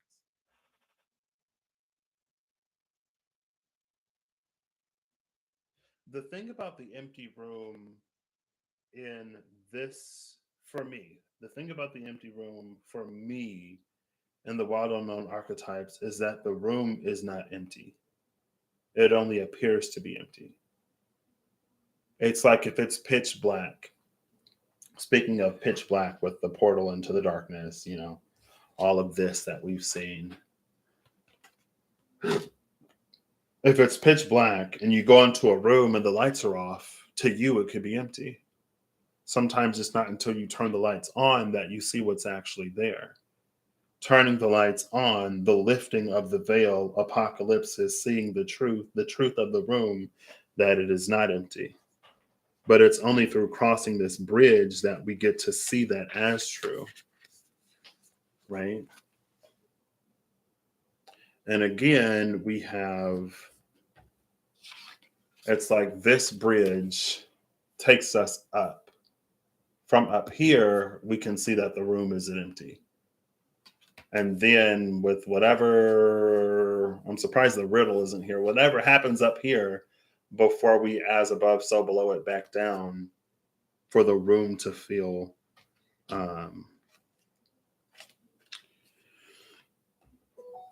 that's number 55, master number 55, master number 77.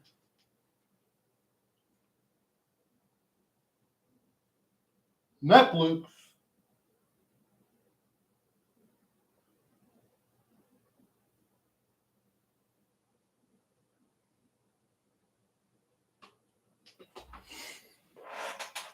We got so there's the thunder and the rainbow, which was giving me rainbow bridge energy. Also, if we hold it like this, you go up this side of the rainbow, there's this thing, and then you come back down the other side of the rainbow. That's the little bird. Is that the chickadee? Is that our little chickadee? Maybe, maybe not. Oops. Here's the blade. You can see why I went looking for the blade now, especially because it looks in this form. It's reminded me of that fort of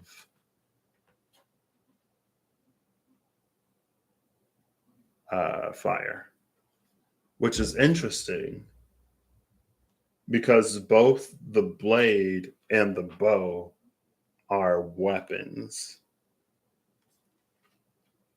like the sword. But in the sword, there isn't that same. I mean, I guess the sword, the blade, the bow. Um, and then it was through the night we see the truth of our birthright, right? Um, and then we have Earth Mason, thy earthly power. This is like the birthright in hand. Like this is what the birthright sort of is or is written to be. The truth of it. And it again with the four of fire, it's taking me back, and the wisdom card with both of those is taking me back to the non-berserker animal totem person, the one who dons their primal energy in a way that it is not used for like warfare and bloodshed and stuff like that. And it's like that's the truth of the birthright, or at least the current reigning truth. Like maybe that was a truth at a point where fighting was necessary. But now it's an offering that no one is asking for, which is Kanafa. Am I gonna look before I know? I actually saw Kanafa when I was looking through the cards. I saw it, it caught my attention. Both Kanafa and the year caught my attention. Maybe I should just hold it when it caught my attention. Am I gonna go looking for it? Probably. Um, but like Kanafa is the offering that nobody's asking for. I looked up somebody. I don't remember. It was, I think it was in the Hindu pantheon though. And it was like this deity doesn't ask for offerings. Like this, it does not want offerings, but people in their reverence can't help but offer things anyway, you know, because it's to show respect and to whatever. But it's like if somebody asked for not something, would that not be, would it like not be offensive to like, anyway, it's fine. We ain't got to go down that rabbit hole. That's not necessary. Um, the thunder came out recently because Eve was like, "What that thunder do? What that thunder do?" And I was like, "Thunder by itself does nothing." Oh, this is the as above, so above. Because I was like, without anything to ground it, lightning just arcs between the clouds and the sky. It's not until there's something on the ground that catches its attention that it like leaps down with such passion that it will literally catch stuff on fire. Speaking of forest fires, speaking of naturally occurring forest fires, the thunder is the above stuff. Now we have the sword. Oh, look at that. Technically, thunder is the sound, lightning is the, lightning. But anyway, but with thunder as the sound, there was it's still the same, it's still relevant. Because the bag holds sound. Through dwarven magic, the sack can hold basically anything. And that's this thunder as above, so above. And I literally said that, right? Because here's thunder and the sword. And the sword was that because of Dwarven magic, it's the property, it's the purpose of the thing. So it's a sword that is used to separate us from some unknowing, to remove the distance between one and another. Oh my gosh, I'm watching this anime. It's called The Seven Spellblades or whatever, Rise of the Seven Spellblades or whatever. And it's like there are only 7 spellblades. There are these 7 spells that are basically 100% chance of victory when you get within a certain distance from your opponent. And in the show, we see the birth of a new spellblade. It's a girl who like cleaves through time and space to reach her target regardless of where it is. And then dude is like, oh, I'm like, he was like, she literally just created a new spellblade. Like, what? That's crazy. And then her hair turns white because her body is so good at channeling mana and energy or whatever. It cleaves time and space. It cleaves separation. So it puts things that are usually distant, like right next to each other or whatever. But anyway, regardless, the sword grounds. The sword is a metal thingy that would ground the lightning. So it would attract it. But in this card, it's like the lightning goes like right by it. Instead of like striking it head on, but with how it's illustrated, I guess it would be kind of hard to do that, right? But anyway, the sword grounds the thunder. And then I was like, well, technically thunder is a sound and lightning is the thing. But then I was like, it doesn't matter because that was the whole thing. Even if thunder is the sound, then it goes back to the bag that was used to hold the sound of the wind passing through the canyons of the mountain. It's the sword in principle. It's the sword in purpose that can cleave whatever regardless of form. And like there are so many like animes that I've seen where it's like swords that can cut through time, space, and create this or that or whatever. The rainbow is another sky phenomena that doesn't always touch land. Sometimes it does, and you find the pot of gold. Sometimes it's just this thing in the sky. And there were literally a few series of readings where I used the Mystical Dream Tarot. I'm pretty sure, because there were cards where it was like cloud, rainbow. And I think that was when the Fata Morgana started coming in. As like this thing that's up here, but there are ways to ground it where it's like as below, so below. It's like we get from one palm to the other, somehow crossing this threshold or whatever. These were in between the blade. Yes. Thunder and rainbow. Both of these phenomena that happen in the sky all the time and sometimes touch Earth. Like it's possible for there to be thunder and lightning, and it's possible for there to be a rainbow, and it doesn't ever. Like it could just arc between the clouds.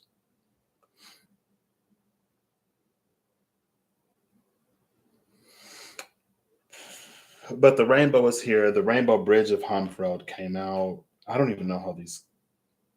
This was whacking. Yeah, this was up here. Okay.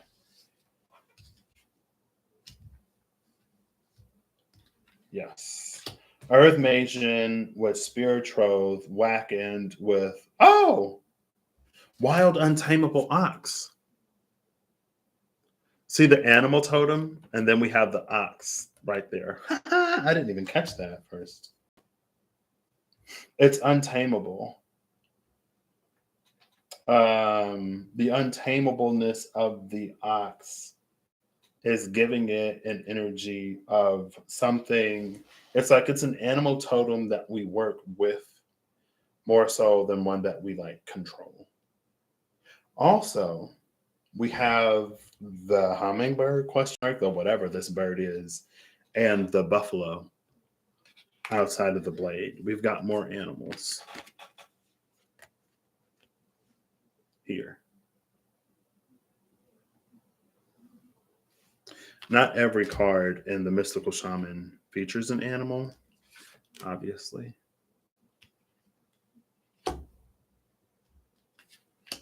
But we had the Jaguar first. Oh, yeah, that was this. The person in their Offerlagoo. The Offerlagoo of the Jaguar. Oh, I didn't catch that. Ha ha ha ha. LOL. Now we see the other person's animal totem. It's the bird in the rainbow. Look at that. So all of our people from the Dreams of Gaia Tarot are with their animals.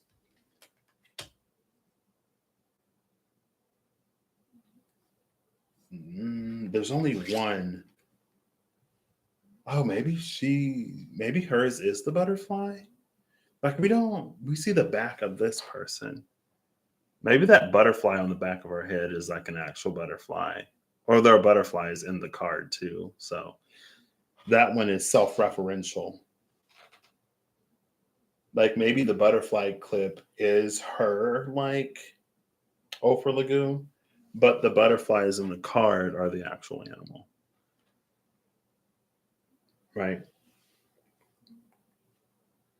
I mean, Lafruma is also here, which could literally be like that same. Like, look at the colors. But then it's like, well, what animal is that? It's an animal that exists only in the 8th, 9th, and 10th dimensions. If you catch a glimpse of it in the 3D, it kind of looks like a butterfly. Because let me stop. It's like that's the closest approximation to what this actually is. Like the ream, right? It's like it's a ream in the 8, 9, 10D. It's like the ream. And the 5, 6, 7D, it's the gazelle. And the like 2, 3, 4, it's the deer. But when like when you can see the truth of it, girl, you're like, oh my gosh. What? Yeah, anyway. Speaking of Reem, shout out to Reem, I love her. I was literally thinking last night, I was like, I feel like I don't think of Reem as a Sagittarius. Like sometimes I'll be talking to her, or she'll be talking to me, and she'll say something, and I'll be like, I see the Sag. I don't know. And then I was like, I don't know what sign Reem is to me. Reem is just like ethereal. You know what I mean?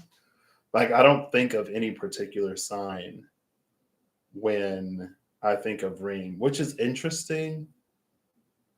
Because it's like, I don't hold people to their signs. But it's like, with Rob, you can go, oh, Scorpio. With Russ, you can go, oh, Libra. With Eve, you can go, oh, Virgo. But with Reem, I don't know. It's like I forget that she's a Sagittarius sometimes. And then every time I remember, I fall in love with her all over again. Like my best friend, my Sagittarius best friend, she's also a Sagittarius, obviously. Or maybe it's just a Sagittarius thing.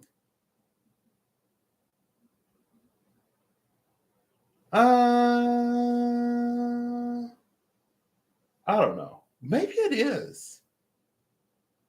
Because there are some like similarities that I see between her. No, because even like I know she's a Sagittarius. And when I'm thinking about her in my brain, like I can notice some similarities between her and Reem. Like they're both like they got an artsy side that surprises me every time I rediscover it. But I'm like, yeah, and it's again, like, it's weird because it's no sign in particular. I'm just like, Reem is Reem. And again, it's not that anybody else isn't anything more than their sun sign, but I was just thinking about it last night for some reason. Maybe because I was watching like a Butch Tarot video, and Butch is a Sagittarius. And I was like, I love Sagittarius readers. Because there's this other guy from back in the day who was a Sagittarius reader. And I was like, it's something about the way that Sagittarius like breaks down the like spiritual and ethereal, whatever, that I just love. And then my brain was like, well, Reem's a Sagittarius. And I was like, oh, she is, isn't she? And then I was like, for some reason, I don't know. I just don't. It's not that I don't see it. I don't know. Anyway, it's fine.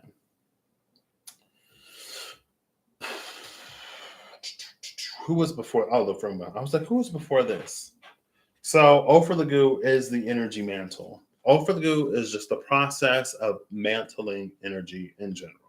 It can be a berserker, it can be a whatever the alternative is, but we get the Fruma 77 and Homfrod 58. But you can see in Homfrod how, like, with Ophir it's all inwards. But with Homfrod, it all goes out. It goes from this to this. Right? You literally like have to switch the directions in which those arrows point. So that's already like something that's not a one for one. That's already a transmutation or something that we have to do to engage this energy in the way that is shown and depicted in Homfrod. When I put the cards down like this, Homfrod is on the side of Earth Masion, thy earthly power. And the Fruma is on the side of the wild, untamable ox, which makes sense for the Fruma being like the light, elven light that it is. And then there's this triangle of Ophir, Wakand, and Gare. I said I was going to look before and after Stankness. Not Stankness. Before and after Kanafa.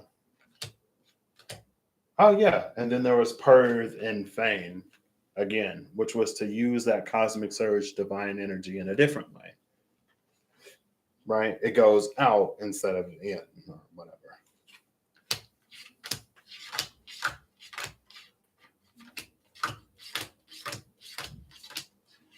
Kanafa being that offering that nobody asked for, or that no one's asking for, not presently asking for, at the very least. At some point, maybe, that ain't my business. But now, through this context, no one's asking for that. Oh, it's with my solar eclipse room. Health to me is like cunning. I think it was cunning. And it was the rune of the solar eclipse. That's what Gare was with. Year harvest. That's why it stuck out to me. Because the solar eclipse is coming up anyway. So it's with Hang True and Wickecraft. Kanafa is with Hang True and Wickecraft, which is one more kin on the Wakand. And kin was actually somewhere. I saw it because of the orange box around the number. This is Akamar and Akranar, which is Apocalypsis, the unveiling of deeper truths. Yeah, there's Ken. It has the orange box around the number. So, like, I noticed it. It's in between Gutton and Leaf, Unfurl, and Gutting Resolve.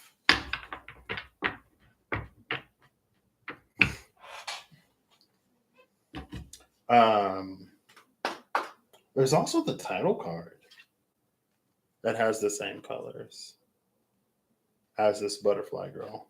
Yeah, title card goes with the butterfly girl.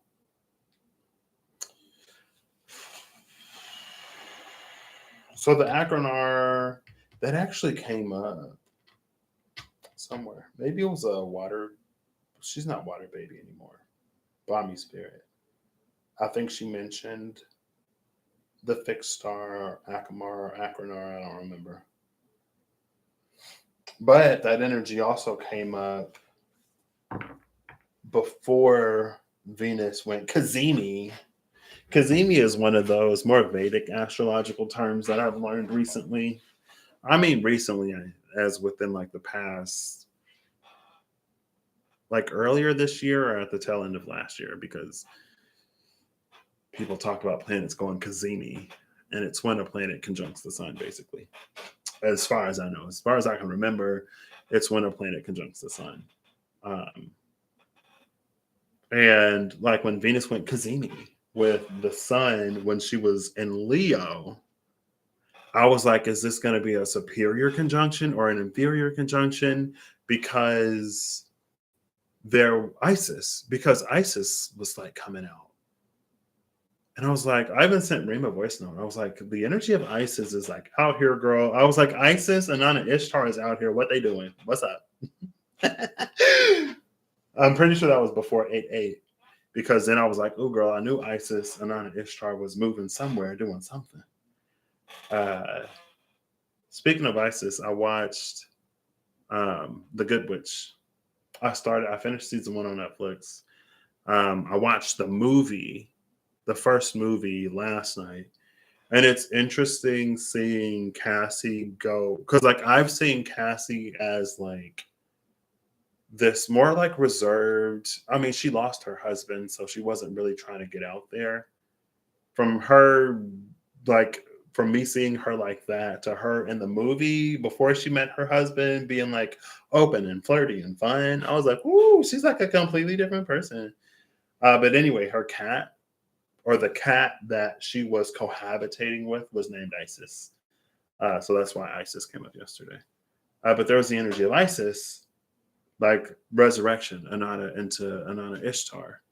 Um, and then I was like, and then I think I was seeing stuff that was like Venus is going into an inferior conjunction. So she's going into the underworld. And I was like, what? That's, to me, it's kind of confusing because in the energy, it feels like Venus has been coming out of the underworld. Like it was the phallus, not phallus, Phaeton. I'm pretty sure it was the Phaeton and the Eridanus, which is the Acamar and the Acrinar. Phaeton was the son of Apollo, and he thought that his birthright as the child of Apollo gave him the power to pull Apollo's chariot, and it did not. And he died because of it.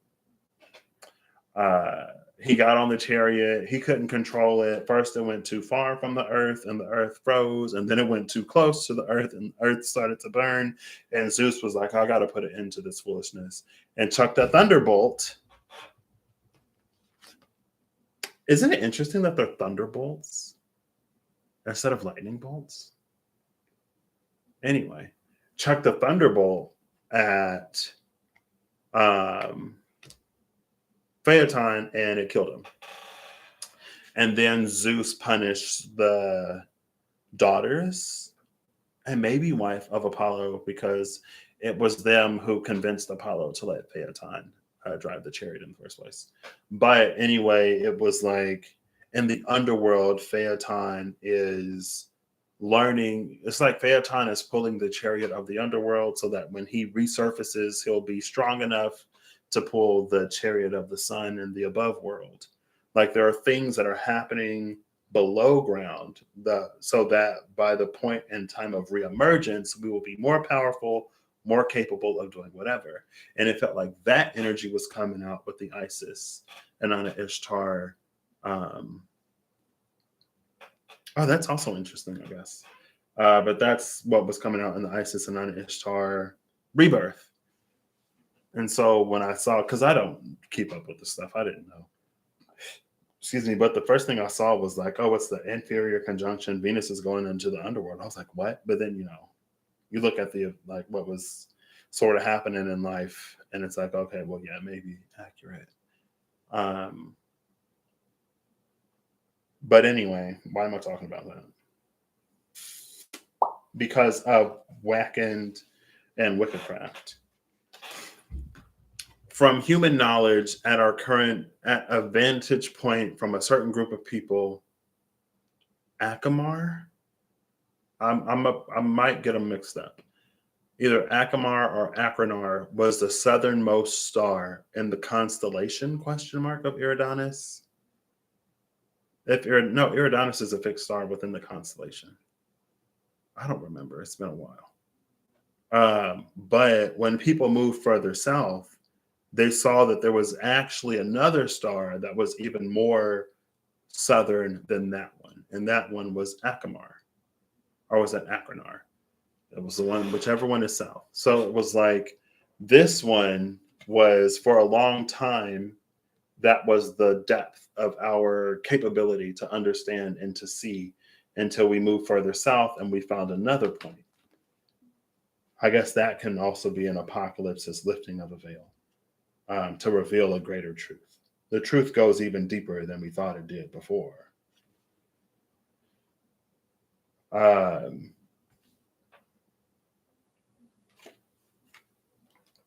so yeah, this actually makes perfect sense. So Kanafa, just in general, if you're new to me or you haven't been here, I'm not the biggest fan of Odin.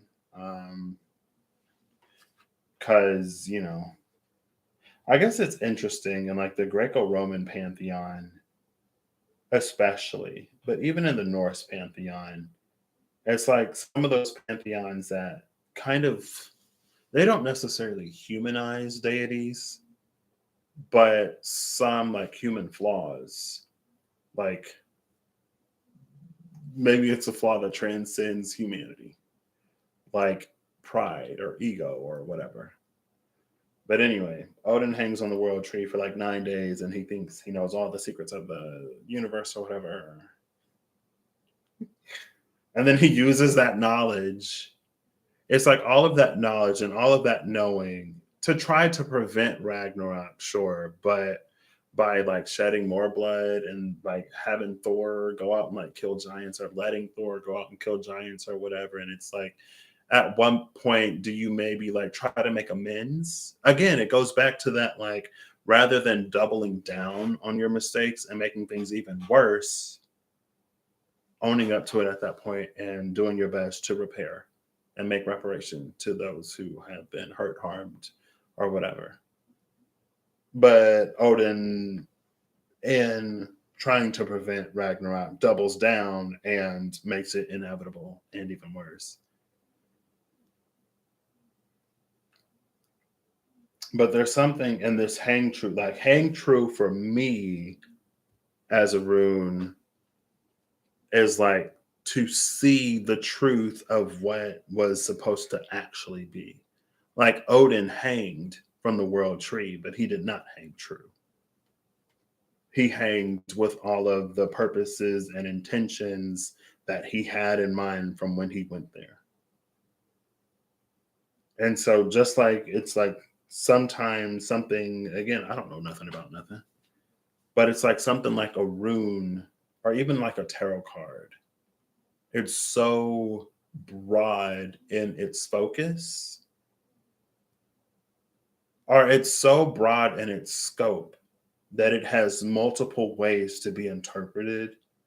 And depending on the energy that we bring to the table, depending on what we're seeking and how attached to it we are, we will perceive it slash them through a certain lens and focus.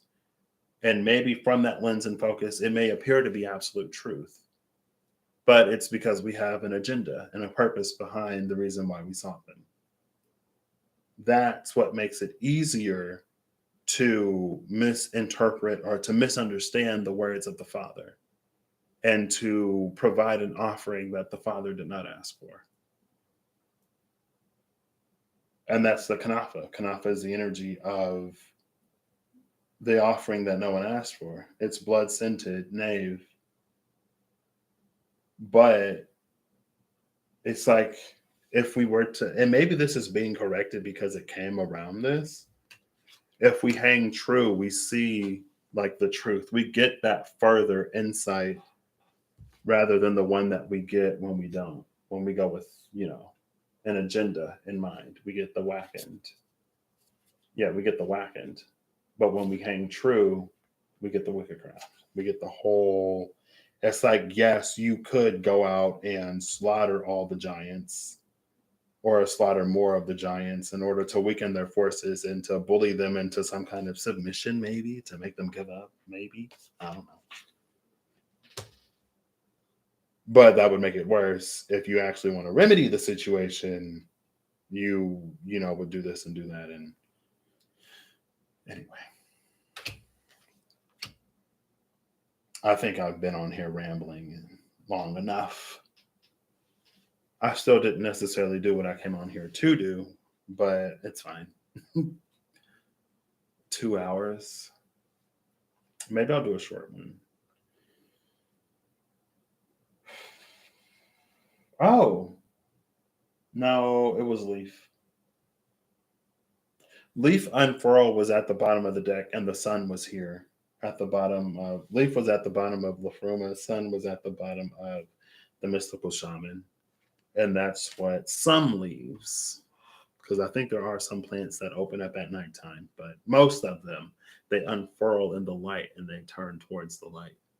Also, when you pour water in them, like my plants got dry, like on the verge of death. Like one of them did die. Well, like the main thing like died, but the offshoot was still alive. And I think I also buried it too shallow. So this thing came up and I was like, oh, what's that? I think it was a root that was supposed to be in the ground. Anyway, it's fine. I did better on the second one. But they were kind of wilty. And I was like, oh my gosh. And I watered them and they like went back up so quick. But then I remembered plant cells and turgor pressure. Plant cells are different than animal cells because they have cell walls. So a plant cell, in theory, can only get so big. And turgor pressure is the phenomena that occurs when a cell is full, but like a cell is full and it meets the cell wall. So it becomes rigid because it's like an inflated balloon, basically. All of the cells are inflated, and because they're inflated, there's this pressure that's created. And then, like when you get enough of the pressure, the thing stands up. So, and turgor pressure, like it's the water that comes and goes in the cell. And so, because water can go through cell walls, and food can go through cell walls because food and water travel from the bottom of the plant or top of the plant to the top of the plant bottom. Speaking of as above, so below, as below, so above, this is xylem phloem energy. Phloem carries the food, so xylem carries the water, right? So the food goes from leaf to root because photosynthesis happens up here. And the water goes from root to leaf because the roots soak up water and stuff down here. That's this energy. Xylem as below. No, xylem, yeah, as below, so above. Phloem as above, so below.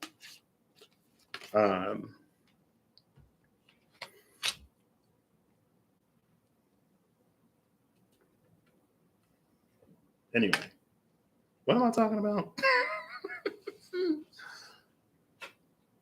Sometimes I get too deep into explaining it and then I lose it. Anyway, turgor pressure. Oh, yeah, because water and food can come into and go out of the cell. So when it loses water, it wilts because it's basically a deflated balloon. And when it's like full of water, it like raises back up. Anyway, it went up pretty quick. I was like, oh my gosh.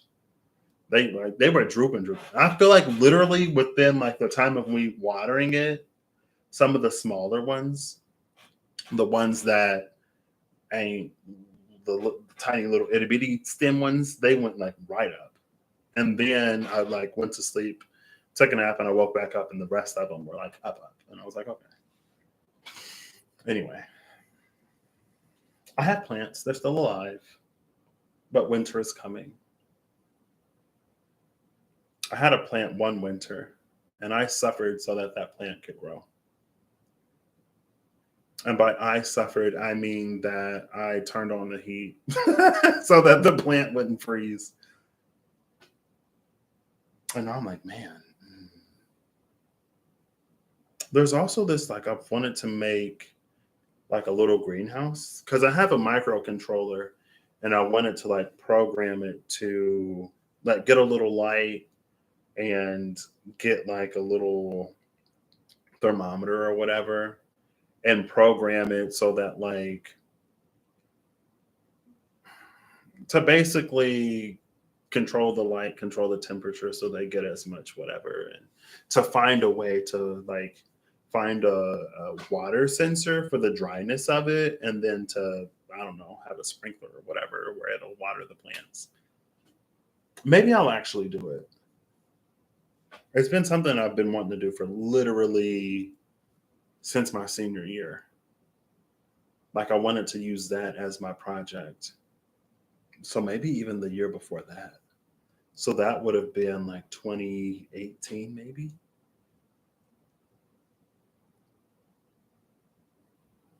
Maybe I will. Maybe I'll find an old aquarium tank or whatever. And anyway, it's fine.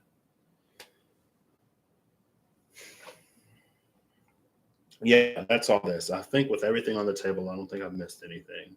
But we have the blade, we have the sword, we have the bow, and again, all of it. When we hang true from the world tree, we realize that there are different ways to use those weapons and for war. That's why I pulled before and after spear. And it gave us, so if I look around, because I did this last time, if I look around the spear with our limited understanding of Wackin, because we see both Wackin and Wickedcraft, and Patrick World, because of the context through which I use these cards, they pull on. Like Reem was like, Patrick, I love. She was like, Patty, I love your memory. Like my memory is contextual. She made. I wanted to say this after, but in her Taurus video, when she was like you tag this energy and then you send it out, and then when it comes back, you recognize it because of the tag on it. Like that's kind of how my memory works. Like if there's an energy that's similar to something, it's like I've seen this energy before. Oh, it was in this one reading. And like this is what came out, blah, blah, blah. As best as I can recall, that's kind of how my memory works. It's contextual. Um, it's like if I see an energy or a card, I can pull on when I last saw it. It's just like when people say if you're drunk when you study, you should be drunk when you take the exam because you're in a similar state of mind. Speaking of, I'll be right back because I have not drank alcohol and I've been wanting to for days, but I've been working and I'm like, it'd be a bad idea if I drank this before I go to work. I'd be fine, but it'd still be a bad idea.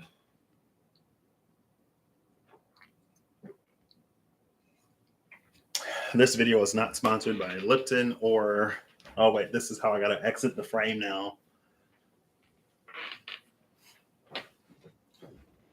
I'll be right back.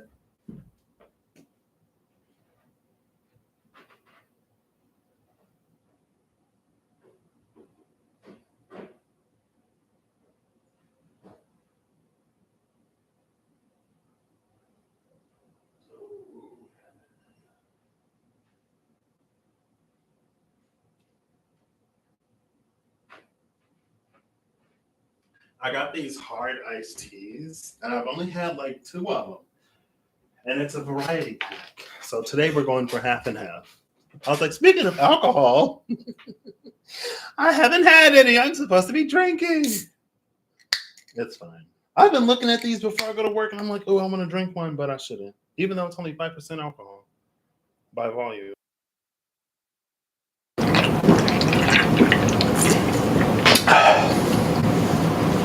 Not bad. So anyway, yeah, that's how my memory works. Sometimes I just remember stuff. Sometimes it's contextual. And sometimes when I'm trying to recall something, I like try to build the context around it. And then I'm like, oh, it was that thing. Like the actress that plays some girl in The Good Witch, I was like, I know I've seen her face. And I was trying to remember. And I got as far as Disney Channel. She was she was Casey from Life with Derek. Anyway, I'm probably supposed to be facing like this. I think that's how Jimmy does it.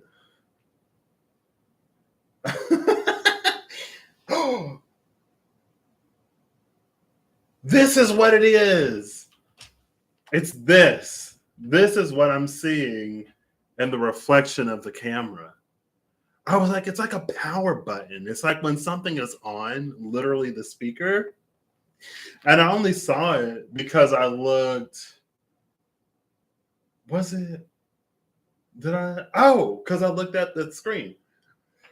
And I see it right here. I saw it in the monitor. And then I was like, oh, that's where the orange light is coming from. It was driving me crazy. Well, not really. I mean, it kind of was. And then I got over it. But every time I notice it, I get curious. Contextual memory. I was like, Disney Channel, it was Casey from Life with Derek. I was like, oh, that's where I've seen her. That also explains why that wasn't really anchored. Because I've seen some of Life with Derek, but, not a whole bunch. And also, that was a long time ago. So, my contextual memory. But yeah, so when these two cards appear together, they bring forth the context of Phaeton, Eridanus, Acamar, and Achenar. So there was this limited understanding of what our earthly power was. It is my divine birthright to get what I want in life, and it doesn't matter who I have to screw over to get it because I deserve it. I am entitled to these things, and I don't care what happens to anybody else. The birth of the berserker. Now that we're so like collectively ascending humanity and we're so high vibe and stuff like that, we come into this deeper understanding that, hey, you don't have to screw over other people and you don't have to be so extremely selfish and self-centered that you can't be bothered to care when it isn't convenient. Sometimes if you want something, it requires a sacrifice and it requires a change. And it's just the price of having the thing, right? You want a car. Okay, you're not going to win it in a sweepstakes. It's like if you don't win a car in the sweepstakes, but you get a large sum of money to buy a car, you still have to use the money to buy the car. If the money is given to you for the car for free, you don't got to work, but use this money to get your car. Then when you use the money for the car, it's like, man, I could use this money on the car, or I could use this money for something else. Going back to the three kings of the underworld, that is the Minos. Minos got the white bull. He was literally told, from what I remember, he was literally told, this bull is yours to sacrifice at this point in time. He got the bull, he got the kingdom, he won the war. And when it came time to sacrifice the bull, he couldn't let it go. So then one of the, probably Eros, one of the gods or goddesses made his wife fall in love with the bull. She gave birth to the Minotaur. He locked the Minotaur in the labyrinth under his castle, basically. And then he required sacrifices of 7 sons and 7 daughters, 14 children, to sate the Minotaur for a year or every however years. But he didn't sacrifice people from his own kingdom. He went to another one that he ruled and got their children and sacrificed their children to his mistake. And then that's when dude went in there. Starts with a T, I think. Not Perseus, Theseus. That's when Theseus went in there, I think, with the sword. Well, Theseus went in there and his daughter Ariadne fell in love with Theseus, and she gave him the sword to kill the Minotaur and the thread to find his way out after he did it. So anyway, like if we get the money for the car, we still have to spend the money on the car. So the thing that we want still comes with some kind of sacrifice, because it's like, yeah, I could use the money for the car and I manifested this money for the car, but I could do this and I could do that. And do I really need a car? If you're Patrick and your number one fan is watching it, no, I don't really need it. I got my number one. I have a support system that will get me to and from wherever I need to go. But also real life is different than the fairy tales, kids. So, bills hit different when you pay all of them. You know what I mean? They do. They hit different. Anyway. So Oh, with the Wackin and the Wickedcraft, it brings in this additional element of Phaeton, Iridanus, Akamar, Aquinar. With our limited understanding, at some point in time, we thought it was our earthly power to use this spear as a weapon, to use the sword as a weapon, to have all of these sacrifices, to make all of these offerings that nobody asked for, that the Father did not ask for, to do all of these things that were not necessarily intended, but we have free will, so it doesn't matter what is intended and what is not intended. But now, and this is still like kind of confusing me a little bit, but this is how I'm going to read it. Now, with this deepening of understanding with Wickedcraft, because of the veil of deception that has come down with Apocalypsis, because of the truths that we now know and that we are exposed, that we now know and that we've been exposed to in the cavern of truth, when we go within and we find, oh, the denizen of that cave, the light invites us in. The light invites us in. And then we have that conversation with the hermit. The hermit, that's basically when we get to know the divine for ourselves, our intuition and discernment, and that conversation deepens to the point where we know more. When we know more, then we hang true. That's when we come into that more Dwarven magic. The purpose of something can be fulfilled regardless of the form, right? So maybe it was like at one point in time, we didn't know that we could be happy and fulfilled in a way that benefits others. Like competition is all we knew. You were in like lack, poverty, mindset, whatever. So you were in an energy of competition rather than cooperation. Like there was no way to conceptualize that. Hey, if I help this person, I still get what I want. They get what they want. We all benefit. And then there's even more. The caverns of truth. We see that the empty room isn't empty. We see that it is now full of possibilities, things that weren't possible with the luminosity, the level of light that we were at before. Light being awareness, light being something that helps us see. We can see more now. And now that we see more, now we've above this. Now I can bring it back down. Now, rather than it being this purely self-focused, overligoo energy, as above for me, as below for me, all things work to my benefit, and everyone is basically a tool or resource for me to use.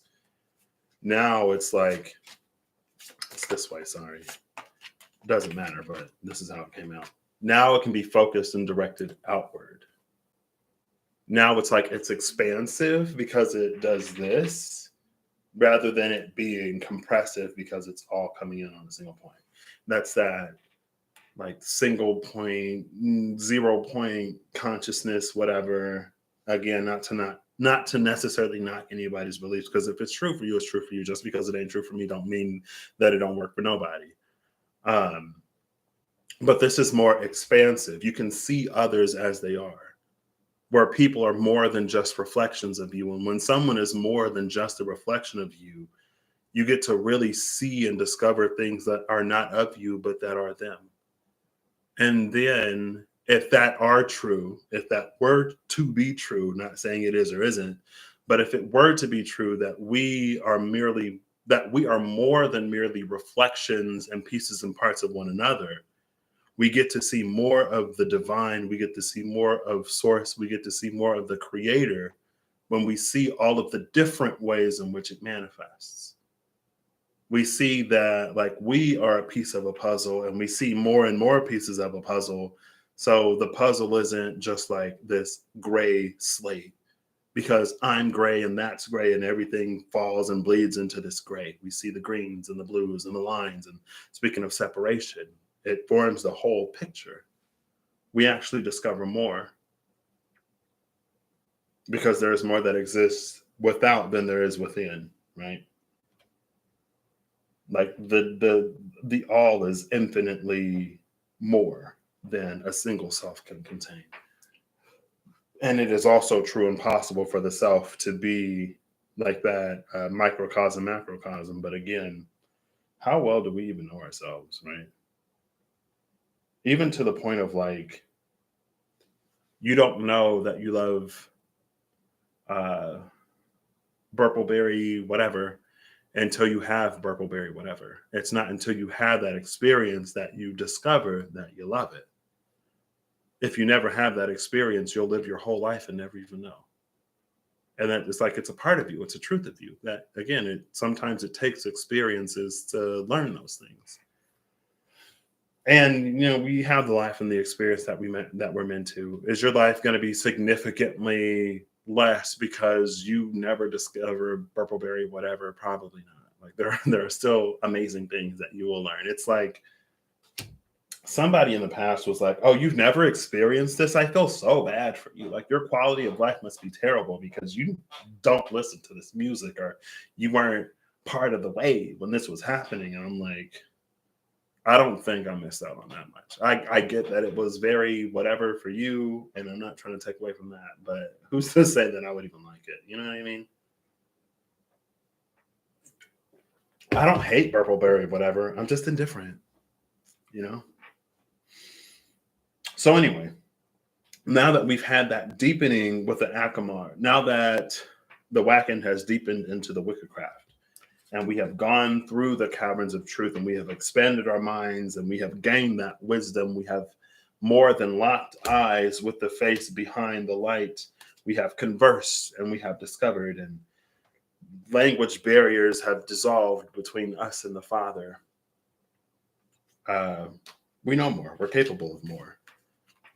Then it becomes this expansive outward rather than just compressive inward. I mean, it's also expansive.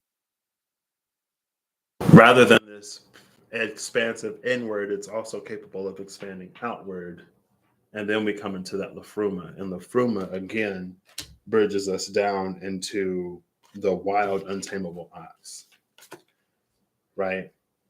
So through this, literally, you can see it.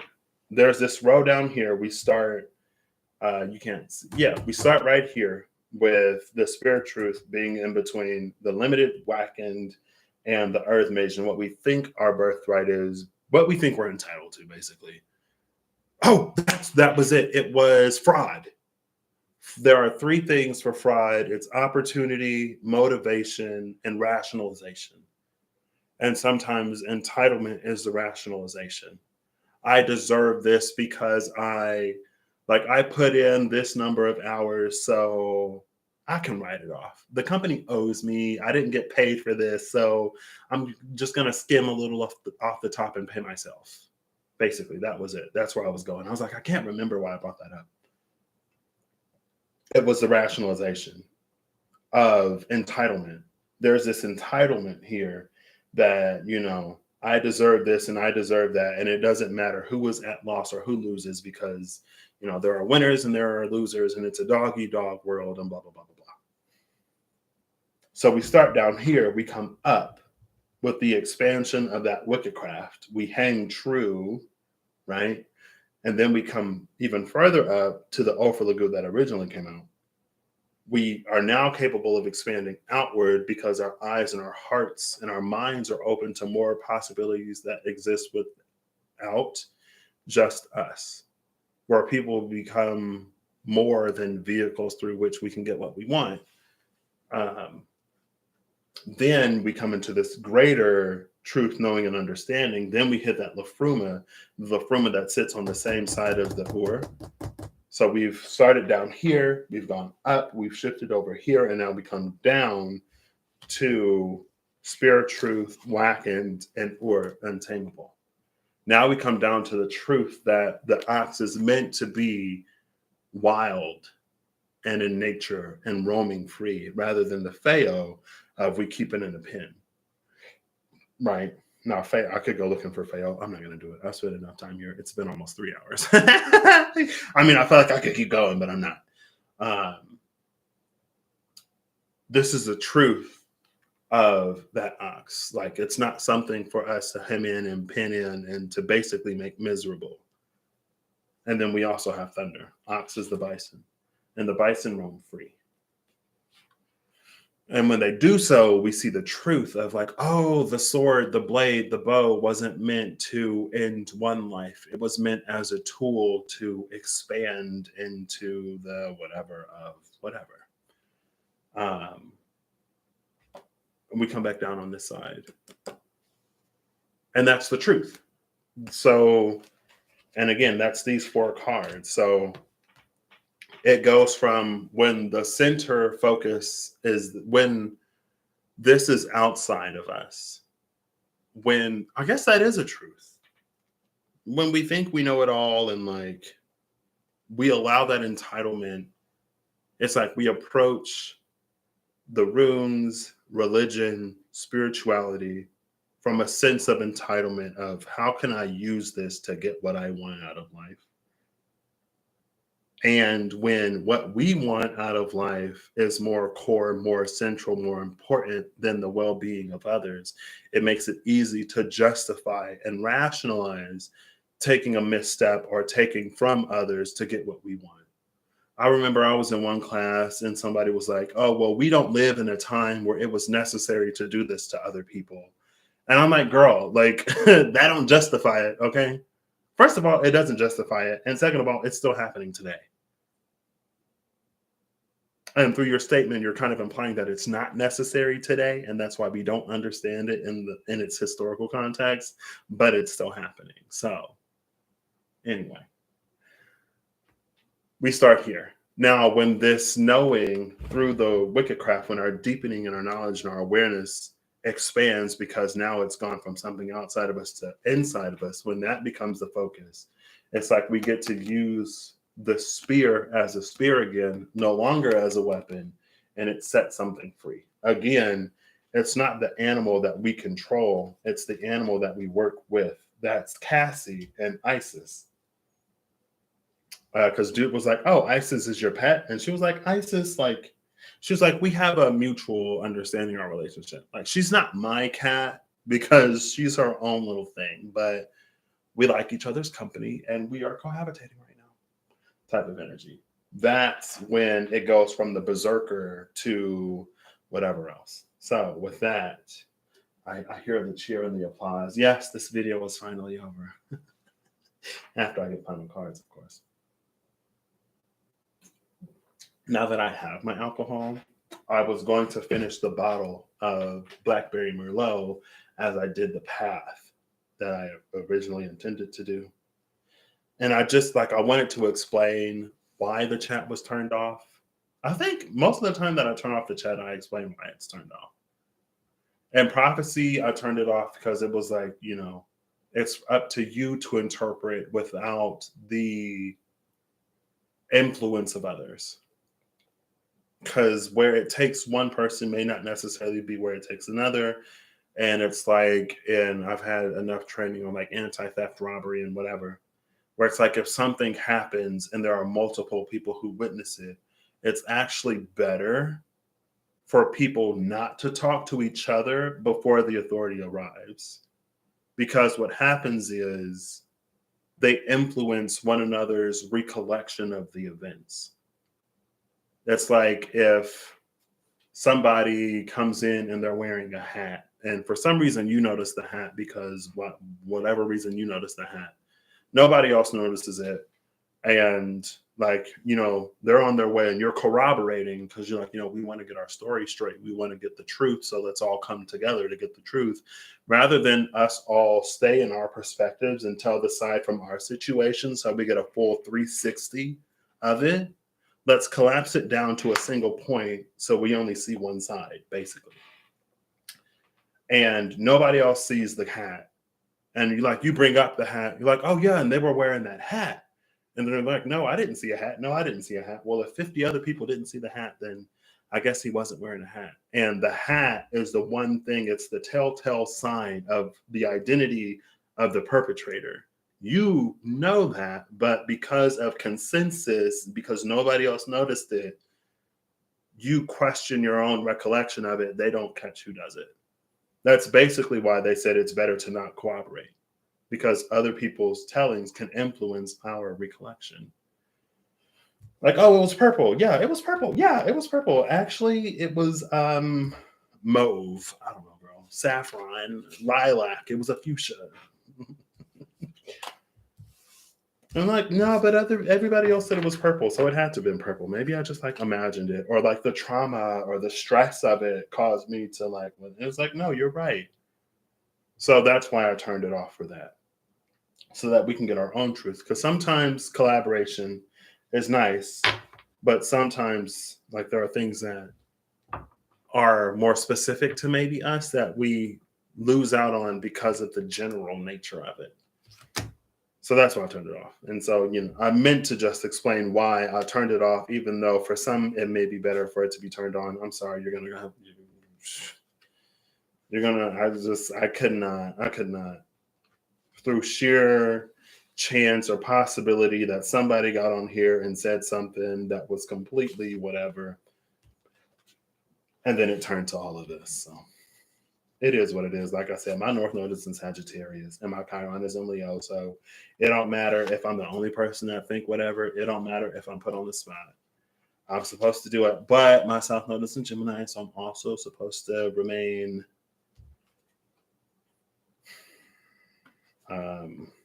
whatever. And my Sun is in Pisces, so it helps me a little bit. It gives me a little bit of understanding sometimes of like, I do see this other point, but giving the seriousness and the gravity of what's happening, that point is basically reduced to dust.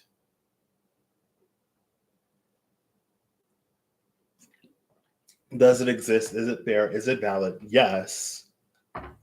Does it measure up against the cost of like actual lives for me? No. Also, it's just like it's so wild that we all have different experiences. Some people will never be able to relate to certain things, and because they can't personally relate or because they can't, it's like it makes it harder to see a viewpoint or side that is not theirs. And again, it's like, do we have fish today? Like, do we have this fish or do we have that other fish that's literally the same? 1 second. Oops, this is not typing how I wanted to do.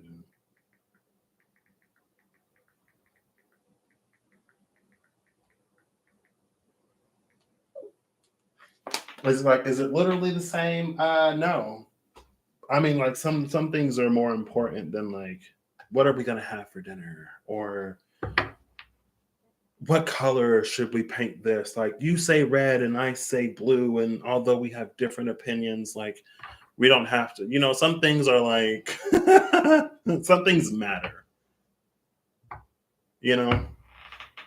And it makes me think of like, I can excuse racism, but I draw the line at animal cruelty. And it's like, cool girl. Well, imagine it's a puppy.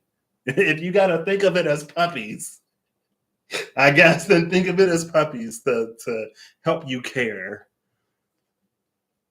I think that's also from Community.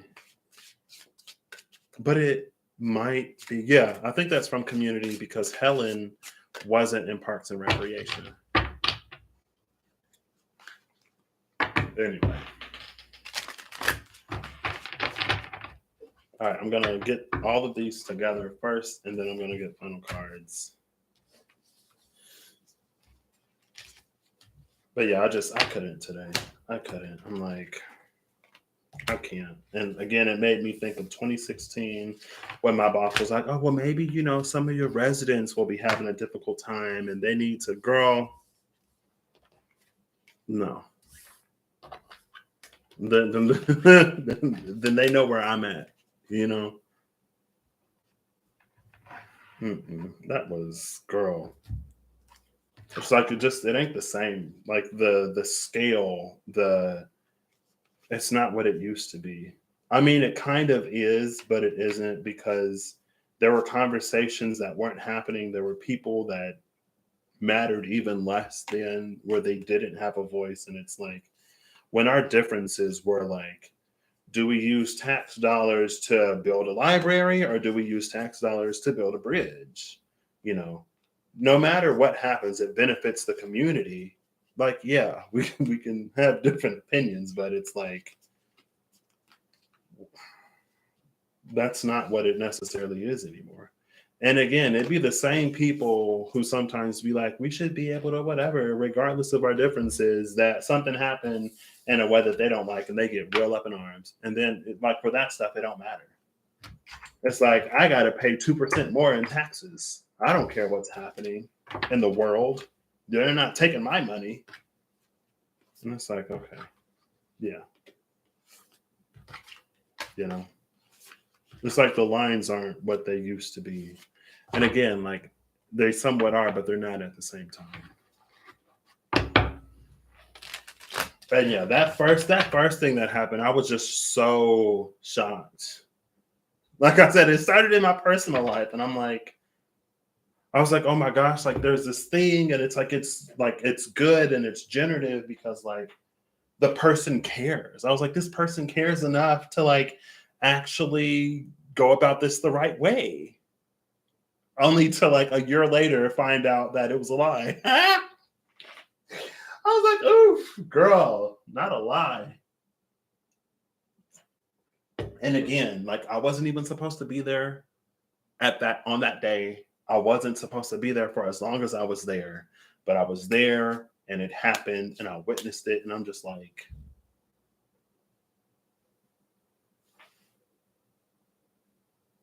and then it was work and then it was the world and I'm just like, what is happening?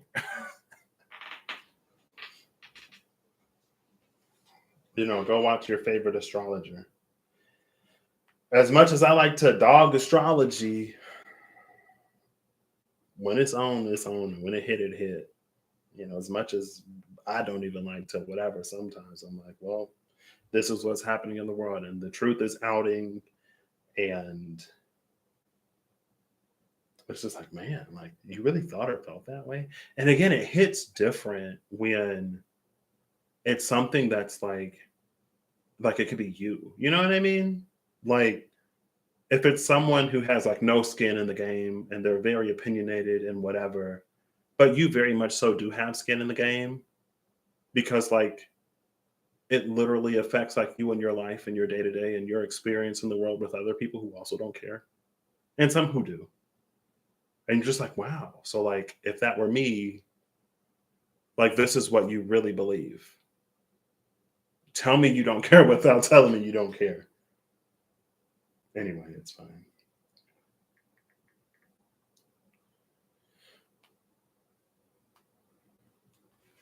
But we'll get there, right?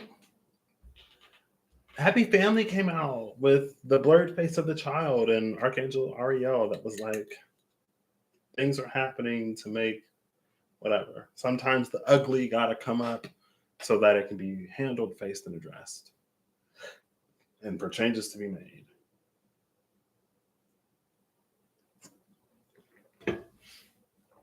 All right, where do I go first? 1, 2, 3, or 4? 3. I don't even think this was number 3, but this is where we're going first. Oh, it's the last one I have to shuffle.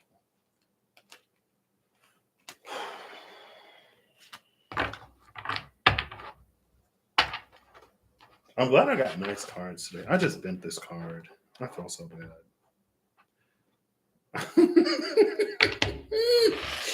Ah! I did a deck exchange with Rod, and he was like, "Did you even use this deck? Like, it's so whatever." And I was like, "Yeah." I mean, I didn't use it a lot, but I used it. Like, I hate when my cards are bent. I do. I just like it runs through me. So I tried to like shuffle them in a way and use them in a way that they stay like flat. I don't know. Like, I'm not necessarily compulsive about some things, or like certain things don't necessarily bother me, but there are some things that just like run all through me. I was thinking the other day, I was like, I'm not surprised that I work in quality. Like, I seem like the type of person that would work in quality. Like, if I think about me, I was like, yeah, I'm not surprised. I see it.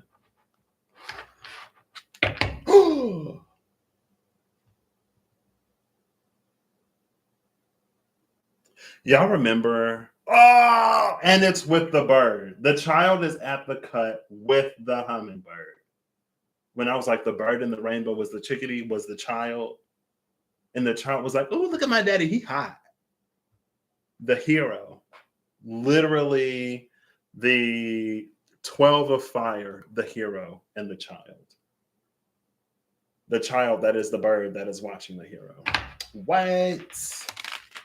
And y'all said I was weird. I mean, y'all didn't say that, but maybe you did. I don't know. All right. Final card from the Dreams of Gaia Tarot. Please. Speaking of Archangel Ariel and her mystery, baby. But again, maybe it was something, maybe there are things that are necessary to happen to get us to own up to the truth of things and make choices and decisions to move forward differently and to offer resolution, even if we don't necessarily think it is deserved. Well, I'm not going to be the first person to say to offer resolution when we don't think it's deserved. Will it be better for the greater good? Probably. But in reality, does it seem like that works? No. It's like if there's someone who just like is constantly using you to get what they want and they don't really care about you. And you're like, you know what? I'm going to bury the hatchet. You're like, you know what? Let's bury the hatchet. And they're like, okay, cool. Can I keep using you? And you're like, yeah, you can. And they're like, cool. And nothing changes. No, sometimes you got to have real conversations, The 9 of Earth. Bottom of the deck is the 8 of Air, the 8 and the 9 of Earth and Air. Oh my gosh. As above, so below, as below, so above, as above, so above, as above, so below. With the 8 of Air. There's like the sword going up and the sword going down. There's this trichromatic alignment there that we see with this dude with wings. And the card that came out is the 9 of Earth. And between his hands, he is growing and glowing into this whatever. We see the rose. This white rose with his lit third eye and his fiery streaming hair. The blue and purple. Look at the background in that card. And look at the tapestry that I just put back up. Hold up. There you go.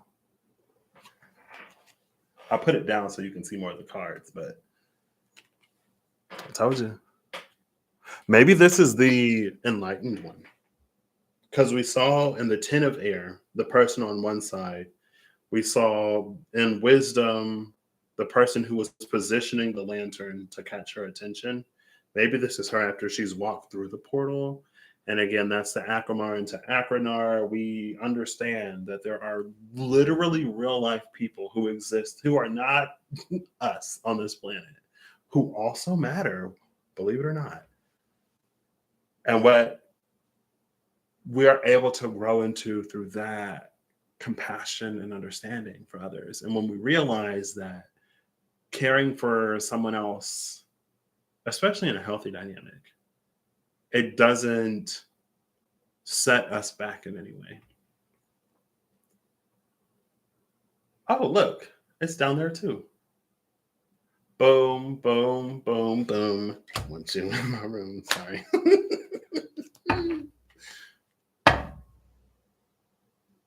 Eight of Air. Maybe this is like, because there was the father, right? And there was removing the barrier between us and the father, or being able to hear more clearly and directly. Like that was the as above, so above, when we can hear more directly and more clearly what the father intends, so we don't make those offerings that literally nobody's asking for. It's like that face to face, because with all of the branches and the leaves, like this person has grown into this space. Now they can have that conversation, Anyway. Behind that, is that the 6 of Fire? Yeah, behind that is the 6 of Fire and then the 8 of Earth. speaking of the conversation with the Father, like up here, and that's one of my favorite things about these cards. Like, if you took out the swords, this is how I do it. If you look at it from here, this is like being good never gives me nothing but disappointment and heartbreak and taken advantage of and blah, blah, blah. And it seems that all of the people who are shady and whatever, like they're the ones that really benefit in life. It's the corrupt CEOs that get all the money. And it's like, but if you look at the entirety of the picture and you follow the sword, you see a completely different truth. Now you can speak with the Father. Speaking of speaking with the Father.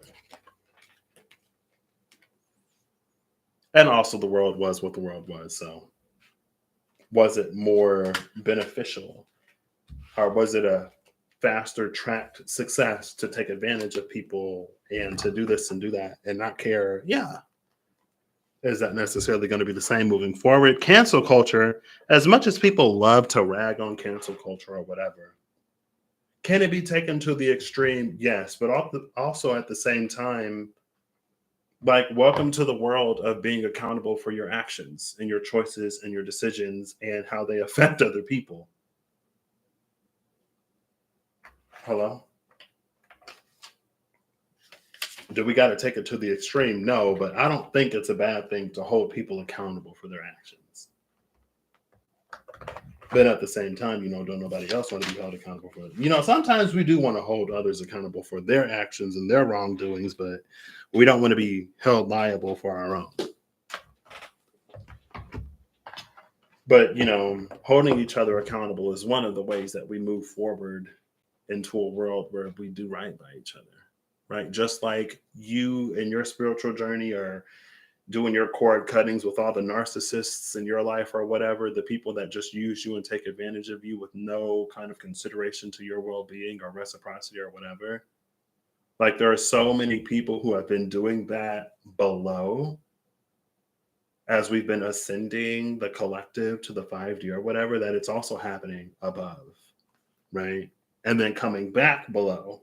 So when it falls back on you to be held accountable for the way that you treat other people, approach it with the same energy. Because justice, when you call down justice, it falls both ways. You call down justice on somebody else, you're calling down justice on yourself too. So be ready for judgment day. But, again, sometimes we can't handle it. Look what's at the bottom of the deck. Oh, it's the vision quest. I say the vision quest because it was the vision in the Father.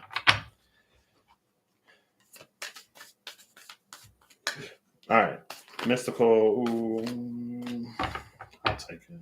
I think it's a few cards, but. Oh, cards. Bottom of the deck is soul retrieval. Maybe that's us collectively retrieving the parts of us that give an F about other people. I was reading The Tempest, but not The Tempest. I took a black lit class. Black drama. I took a black drama class. One of the only classes in which I read most of the material, by the way.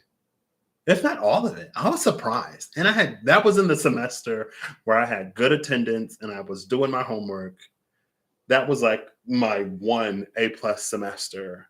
I only missed one class and one course because I overslept one day. My attendance was good. My assignments were good. I was a whole new person. And then, I regressed. But anyway, I digress. It was like there are studies that have been shown. I haven't personally read them, but there are studies that have shown that certain traumas have basically affected DNA, and those traumas are carried through the generations of the people, carried down through generations of the peoples that suffered those traumas. But when reading The Tempest and hearing some of the foolishness, honestly, that I was that class was torture. Well, being subjected to some other people's opinions sometimes. Like I said, it's like tell me you don't care without telling me that you don't care. Um, and it's just like the same way that some people think that it takes someone exceptionally cruel to harm animals. Imagine the cruelty of the person that would harm another person. And then imagine the cruelty of a people that would harm another people. And it's this deadness in the heart. It's like it reminds me of shows that it's like, when you take your first life, you are changed irrevocably forever. When you actually take a life, you are changed because we're not designed to do that to one another. But again, like you take a people who do it, who justify it, and it's like the heart, just the soul, just withers and shrivels and dies across generations to the point where people don't even care. Like, oh, it wasn't me. So all of the stuff that I'm doing in my day-to-day life right now that still negatively affects and impacts people. Well, I wasn't back there doing that. I had no like, and again, it's like, people they really just don't care. But if you consider history, they have been societally, evolutionarily designed to not care. Like that's the way that some peoples evolve. Because if you care, how can you justify what was done? And if you care, how can you continue to be comfortable in life with the privileges that you have when you know, but you don't know, but you pretend like you don't know, but you know. Because if it really didn't matter, it makes me think of that one clip of people. It's like, raise your hand if you don't see color and you don't think that race matters. And everybody's hand goes up. And it's like, okay, raise your hand if you would be black for the rest of your life. And no one's hand goes up because they know the reality that certain minorities face. They know it exists and they can pretend like they don't see it and they can justify it, but they know enough to not want that life. You know what I mean? Because if it really didn't matter, it really wouldn't matter. But you ain't going to disadvantage yourself like that. But again, it's just like, it's societal evolution. It's because, again, like if you really cared, how could you justify it? How could you sit idly by? How could you be? And it's like, it makes me think of all the people, by all the people, I mean, the few people in my life who something goes on in the world and they say absolutely nothing. They're quiet. But when someone points out an injustice, then all of a sudden it's like, oh, like, why are you doing this? It's like, why did you only speak when the injustice is being mentioned and when it's being pointed out? And why are you silent when it's happening? Why don't you care when it's happening? Anyway, it's fine. I mean, it isn't, but it is what it is, Sacrifice, Thunder, Magic, and Rainbow are the last 4 cards here. Sacrifice, Thunder, Magic, and Rainbow with Soul Retrieval and the Lower World at the bottom of the deck. I meant to just grab Soul Retrieval, but the Lower World came out. This is giving real Jaguar energy. This is giving real Pachamama energy. Apocalypsis. The truth has been right in front of our face for a while. And maybe it's one of those that's just going to get uglier and uglier and uglier until we decide to finally do something about it. But, call out the people who call it out as the source of disruption rather than, And again, I can recognize and realize that the world is waxing better, that there are more and more and more people who care. And that's probably in no small part due to social media. It's because now people who are there can share the truth, can share what's actually happening. And they're like voices and their opinions and their viewpoints rather than the curated thing that comes on through the news that twists and mangles stories in ways that make it easier for people to justify things that, again, are just absolutely horrendous. And again, it's one of those, it's like we care so much when it's like it's put in front of our faces, when we're called to be accountable for the ways that we are whatever, or just like to face the reality of it. And that same level of scrutiny or whatever is non-existent when it comes to the actual injustices being done. It's just silence. It's like, oh, I'm so grateful for my life and for where I am that I don't have to. And it's like, okay, girl. But yeah, you go ahead and ascend to the 5D. Anyway, it's fine. It isn't fine, but it is what it is. And it can change. It's important to be open. It can change. We are getting better every day. We are growing more and more compassionate. And again, it's in no small part due to social media, because we get to see the truth from the ground again, rather than, it makes me think of the news thing. And it's like, it looks like it's a person stabbing somebody, but in reality it's like one person running away from the other person, but because of the frame, it's intentional. And people like to be like, oh, social media is this and social media is that and blah blah blah blah blah. Social media ain't no good. Are there pitfalls to social media? Yeah, but we also get to see the truth of what's happening in the world, not on the news. Earth's grip return. He asked this Jotun seer how Golvig cheated death. Oh, I'll skip this. Thrice burned, thrice returned, famed, and renamed, forgotten yet recalled by Odin from her gravelled realm. Earthboda, old one, in her ironwood grave. He asked this Jotun seer how Golvaig cheated death. He listened, but did not hear. You might cheat your past and rise, craft another future and rise, but the now will eventually find you. Our vessels are from the earth and they will be returned here. Again, when I said Odin doubled down on it and made everything worse. You might cheat your past and rise, craft another future and rise, but the now will eventually find you. Some people might be being found right now and they're like, oh, well, that was a past me. You know, that wasn't me, that was somebody else. And it's like, okay, fair, but what are you going to do now to be a part of the solution to bring this to actual resolution? Are you going to keep, and again, like, I get it. If you got it good and somebody else don't, what responsibility do you have to anybody? You ain't getting no handouts. You worked hard for everything you got.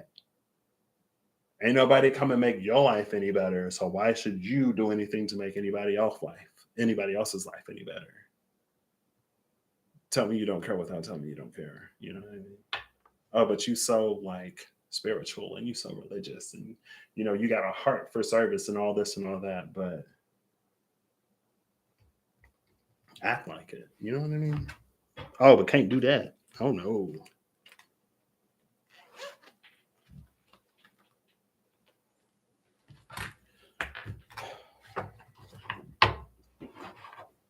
I think I am still going to. I might just go live with the chat off for a little bit.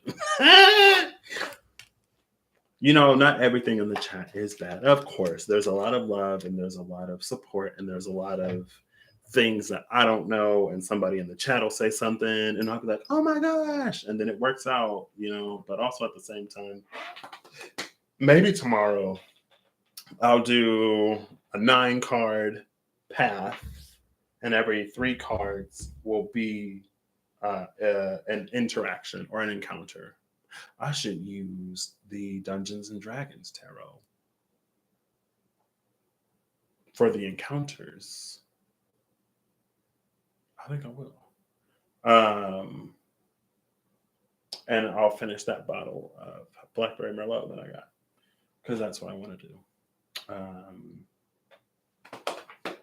Yeah. Well, maybe tomorrow. Maybe after. We'll see. We'll see. Maybe I'll be surprised tomorrow. You never know. Maybe I'll suddenly and miraculously have plans. Wow, this card flipped over, slid cards out, and then flipped back over. It's the cave.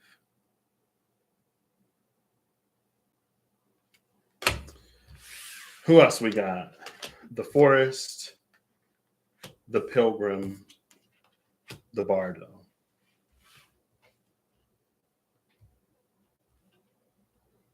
I'm going to read the pilgrim. Number 20. The cave is 32. The forest is 36. 63 was... The bottom of the deck was Ull, by the way. I don't think I said it. But the bottom of the deck was Ull. All senses. 63 was Wackened, or I think 63 was one of the clarifiers. So it was either Wackened or the other one I looked for. For the Goo. I think it was Wackened. I don't remember. 20 and 50. Oh, the forest. Okay, I'll open to it. The woods, the thicket, the jungle. Oh, the sword is used to carve a path through the forest to reach that clarity, not to separate someone's head from their shoulders. Oh, I opened up the top of the skull so that they can think more clearly. It's like nobody asked for that. Consider for a moment your earliest memory of the forest. It's likely it included all the mythic dynamics of this archetypal space. A little fear, a little enchantment, perhaps losing your way, perhaps discovering a secret mystical treasure. Such is the magic of the forest. It requires first that you enter it, and then that you get lost within it. You may think there is a path to lead you straight through, but soon enough you'll be on what is known as the pathless path. There are tricksters here, dense foliage and entanglement, but equally present are the glimmers of fairy light and friends among the trees. You are on an adventure now, and there's no turning back, so embrace the dim light and the moving shadows. Whether literal or imaginal, brave the forest and get lost getting found. If you get out of the forest without feeling lost, you were only in a little grove of trees. The great archetypal forest requires we spend at least one night frightened for our life. The hunter, the maiden, the crone, and the shaman make regular appearances in the forest. Don't be surprised if these cards come up together. Let the narrative reveal itself. The only one of these cards that I remember seeing is the hunter. Did I mention it? I think it was the beloved witness. I saw the hunter. I don't know if I mentioned it or not. Number 20. The pilgrim, the wanderer, the traveler, the apprentice. Oh, the one who wanders through the forest. And then there's this bardo. So get lost in the forest, discover some secret mystical whatever in your pilgrimage, and then arrive at the bardo. The bardo is a liminal space between this place and the next. It's almost that like, it could be figuratively, because so much about truth came out in this past 3 and almost a half hours. It's like it's a truth that has the potential to reshape and recontextualize the way that we rationalize, make sense of the world and our place in it. And so that's like a 5 or a 7. It was recently. I was talking about the 4, 5, 6, 7, and then the 8, 9, 10. How the 4 is like the king and queen 1.0. We have a good grasp and a good handle on the situation, but then something happens that we can't explain. Something happens that we didn't expect, but it's still within the realm of possibility.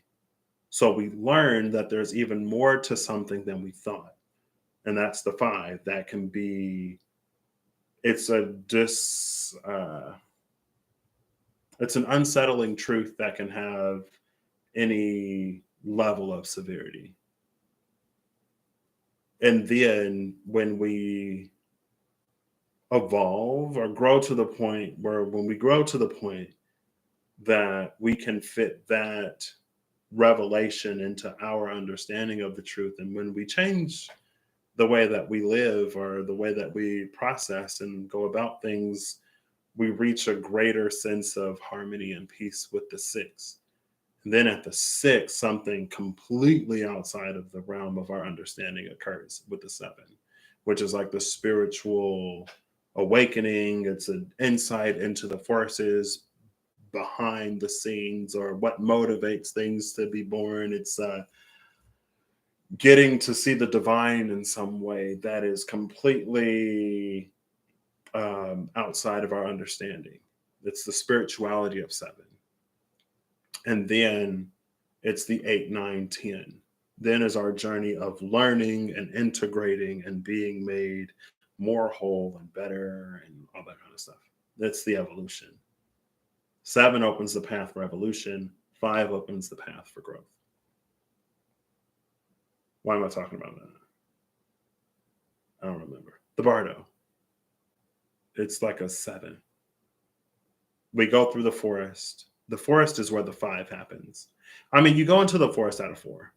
And it's like, either you think you know your way through, like it said, you know your way through the forest. You think it's a straight shot. You go right through. You don't really, you listen to grandma. You don't see the wolf in the woods because you're not tempted off the path. You don't take the pathless path. But then one day you get lost. You always turn left here, but for some reason, you just ended up somewhere where you don't even know. Making your way through the forest is the 5. And then through being lost, again, you find and you discover something and you get to the 6. Then at the end of the forest is the Bardo, where it's like, again, it feels like it's Bardo because it's so far outside of what you thought or believed at the time. It's like you may not necessarily see the face of God, but you see the divine's hand almost moving things before your eyes. But you might not see the divine's hand. So maybe at first, like, you see things moving and you're just like, whoa, what's happening? But the more you like learn and tap into your intuition and discernment, develop your relationship, the more you evolve, then you start to see the hand of the divine moving things. And then by the 10, maybe you having full-blown conversations with the Father face to face. I don't know, since that's been the theme of today. But anyway, the pilgrim. For the pilgrim, an outward journey is always an inward journey. That plays on Offerlegu and Hamfereld. How in Offerlegu it's always inward, but with Hamfereld now it's going outward as well. I mean, it was more focused on the outward than the inward, but anyway. This archetypal wanderer seeks wisdom. Wisdom, which was the card of the dude holding out the lantern. He was like this. And he wasn't like, hey, what's going on? He was like, it makes me think of that show. I don't want to like spoil it. Like, I talk about The Good Place all the time with people who, I think my number one fan is watching. I finished The Good Place the other day. I don't know if you were here when I mentioned that earlier, but anyway. I feel like I don't want to spoil The Good Place, but I feel like I always talk about it with people who like aren't going to watch it, But anyway, it's like, this is the waiting area, because if you go in, it would literally melt your mind. So stand outside, get acquainted, get accustomed. Like, that's the 7. Or maybe that's closer to the 8. It's closer. That's like 7 working into the 8. Because at 7, you arrive. Or at 7, you're getting there. At 7, you're like, what's going on? What's happening? And then you're like, oh. And when you have that, that's when you hit the 8. Because then it's like, okay, let me start doing this and doing that. So at that, let me start doing this and doing that while you're acclimating to it. then you're welcomed in at the 9. And then you're like, okay, I feel pretty good or whatever. And then at 10 is like full blown mastery or whatever. I don't know. Do we ever hit the 10 again? I don't know. But yeah, that was the lantern. Wisdom, experience, and meaning in the farthest reaches of the globe and the deepest regions of the spirit. I'm going to read that one again. This archetypal wanderer seeks wisdom, experience, and meaning in the farthest reaches of the globe and the deepest regions of the spirit. That is wackened into Wickedcraft. It's the Akamar 2 that deepens into the Akranar 3. Others will wonder when the pilgrim will settle down and claim a mere conventional life, but the pilgrim knows that the heart belongs in motion. Where there is motion, there is freedom, expansion, and growth. Responsibilities, societal conventions, and logistics lull us to sleep, and soon the pilgrim becomes veiled in the slumber of the day to day. Yet, when this archetype awakens, it rallies our sense of adventure and leads us out the door toward a new reality. With the pilgrim at our side, with the pilgrim at your side, you will never lack courage, nor do you need every amenity. Travel light, travel soon. Your spirit needs it. And then again, as the pilgrim is pilgrimage, yeah. As the pilgrim is pilgriming, as a pilgrim is on his pilgrimage through the forest, he hits the bardo. The bardo feels that it rallies our sense of adventure and leads us out the door toward a new reality. Like this is like what lies on the other side of that door to the new reality. Well, this is like the door to a new reality. What's on the other side, we don't necessarily know. That's why it's the bardo. And then again, we have the cave. So maybe more so of a journey within because the cave is here. Because maybe we got to get our insides right before we can even start to go outside. For real, for real. Because if your insides ain't right when you go outside for real, it's like you won't even necessarily know that you're outside because you'll still think that you're inside. You know what I mean? It's when we aren't in a position to get anything from anyone other than what we have within ourselves. And I feel like within my own personal, for Patrick, the truth of we are all reflections of one another does not resonate as true because there are so many things that I find in other people that are not me. And there are so many things that I get to love and appreciate about others and all of the different experiences that we have that I will never have. And it's like people be like, well, if there's something that you appreciate and love about me, you actually love and appreciate that about yourself. You just don't know it or haven't discovered it yet because I am a reflection of you. And it's like, if I love your athletic ability, like, not to say that I can't be athletic, but my coordination be off sometimes. If I love your perfect palate or your musical ear or something about you that I just do not have. But again, like I can appreciate that about other people and not feel like insecure or some type of way about myself. You know what I mean? Like loving and appreciating and valuing the things that make others unique and different from me does not lower my own esteem or whatever. Like, do I have my own issues? Yeah, sure. But like it ain't a competition. I can appreciate something about someone. Like I don't see other people as a reflection of me. And I could be wrong. But I find stuff in the world is bigger and brighter and more vibrant that way, to me at least. But it also requires me to with the same admiration and appreciation that I give to others in that way. I have learned / am learning. There are certain things about me that I've always loved and appreciated. There are other things about me that within the past life and within the past year of my life in particular, honestly, more so within like this year, like I feel like there were some ways that I used to be overly critical of myself. And this year has been different experience of where it's like everybody experiences this. Like you're not unique in this way. This is not a shortcoming that you alone have because of your bad eyes or whatever. Right? Like other people also. Like it happens. And I'm like, oh, like for the longest time, I just thought that this was some unique struggle that I had, and I was so whatever. It's been real interesting lately. Ever since Venus went retrograde in Leo, this last Venus retrograde in Leo, maybe it's because my Chiron is in Leo, and my Chiron, like I have a healing Chiron in Leo. So a healing Chiron conjunct a retrograde Venus got me to be real like whatever. And now that like Venus is direct and I've softened back up, and now that apparently Venus is in Virgo, I'm like, okay, well, let's go, I guess. Anyway, subtle realizations. I was literally just telling my journey buddy.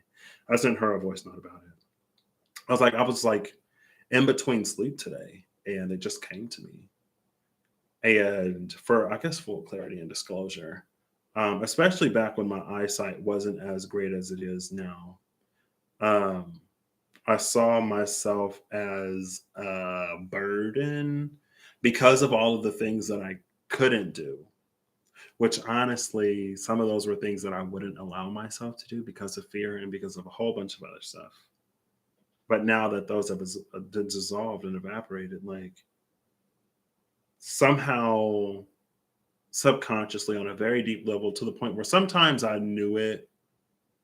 And certain like if someone's asking me to go bungee jumping, I'm like, yeah, no. You know what I mean? In that case, it's more like noticeable. But in some other cases, it wasn't as noticeable. But it was like because there are all of these things that I feel that I can't do.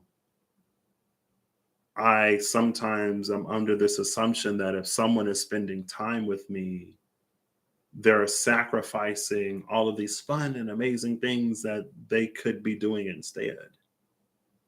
And again, it wasn't necessarily always true. It's not something that was true every time I would spend time with somebody. Because especially like, for my friends, we have a good time. You know what I mean? And for the people who like to do the stuff that I like to do, it's like it's fine. Um, but like, and then I'm like a tourist stubborn too. I remember one time we went to Indiana Beach, maybe for a field trip, like the senior year trip or whatever. And I was with a group of friends and they wanted to ride the roller coaster. And I was like, I am not getting on that roller coaster. Y'all can ride it. I'll sit right here. I'll be fine. And now I still don't know if I would get on the roller coaster, but I'd at least think about it, right? It wouldn't be that hard, no. Um, but there's a lot of things that have just been like on a low heat, on a low burn, just like since Venus has gone direct, honestly.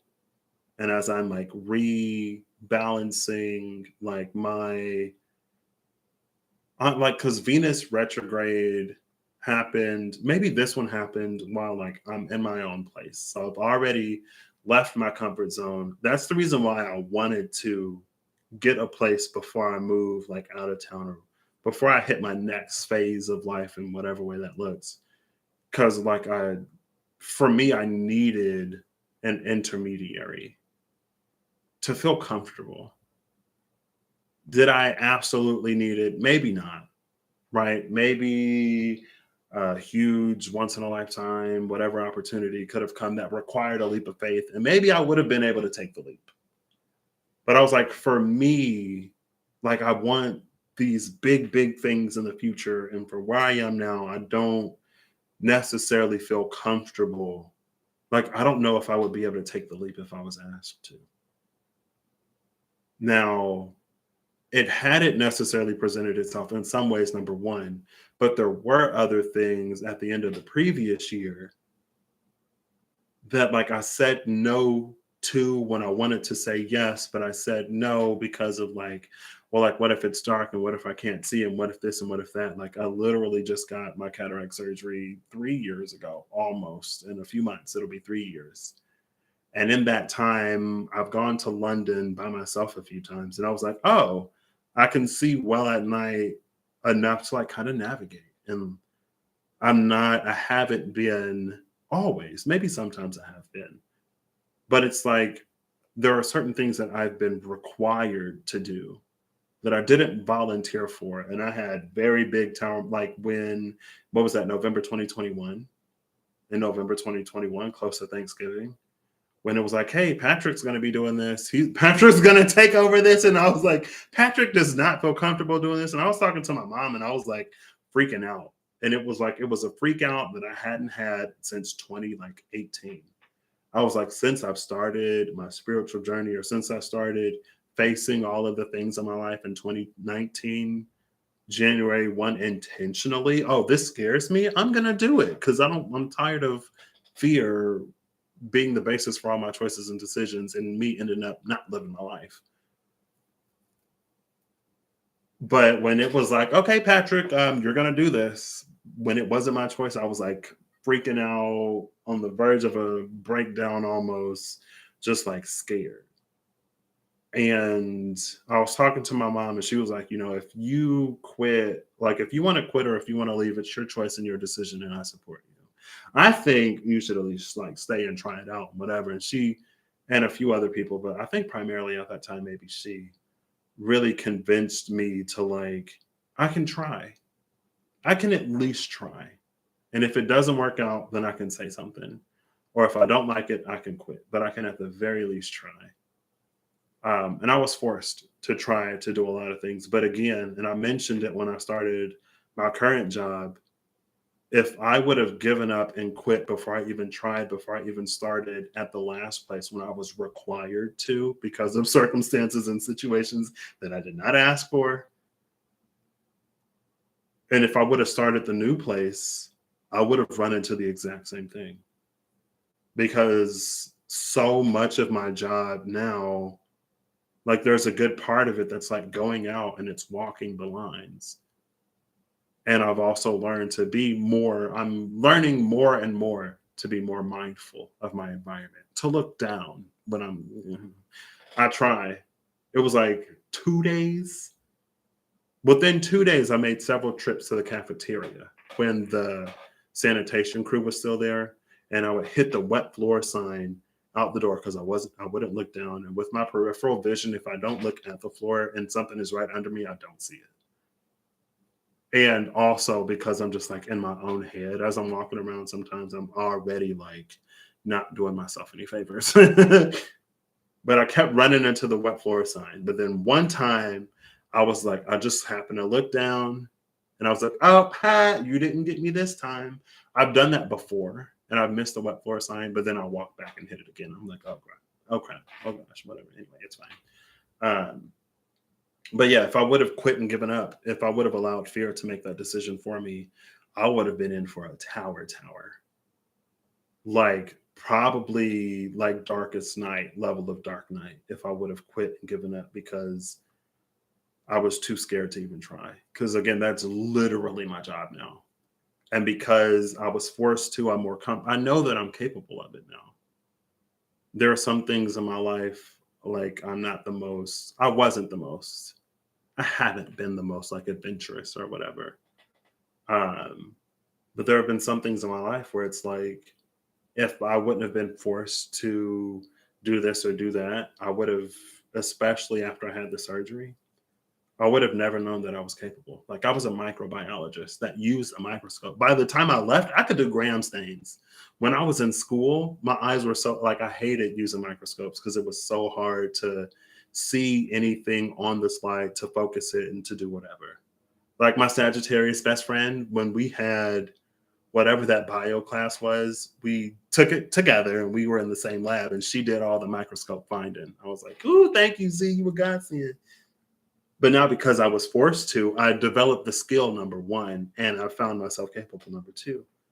And so now this Venus retrograde was like I've taken this intermediary step because I knew that like I can feel something really big, especially compared to where I am. I can feel this leap coming at some point, and I need an intermediary step so I can feel comfortable. It'll let me feel more comfortable within myself and my ability to say yes when I'm asked.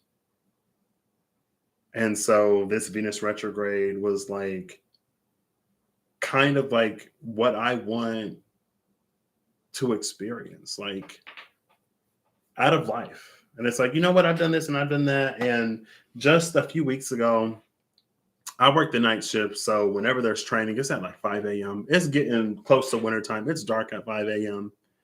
There was like a fire extinguisher training we had to do. And like fear didn't come in like it usually does, but hesitation came in because it was outside, of course. And my coworker was doing something else, and she told me where it was. She was like, "Yeah, if you go off the back, it's like off to the right, way far down." Honestly, it would have been quicker and closer to go off the path that I'm used to, but I went the unfamiliar way, and I was, of course, nervous and hesitant. And usually, that would be enough. Like that fear would kick in, and I would find some excuse to not do it, or I would go with her or whatever. But I was like, you know what? Today I can be brave. And I was brave. And there were some times where I had to take it a little slower. I'm also learning to like trust my eyes at night, because if there's like light present, I can see better. Like the threshold between dark and pitch black has increased. Like the gap is bigger.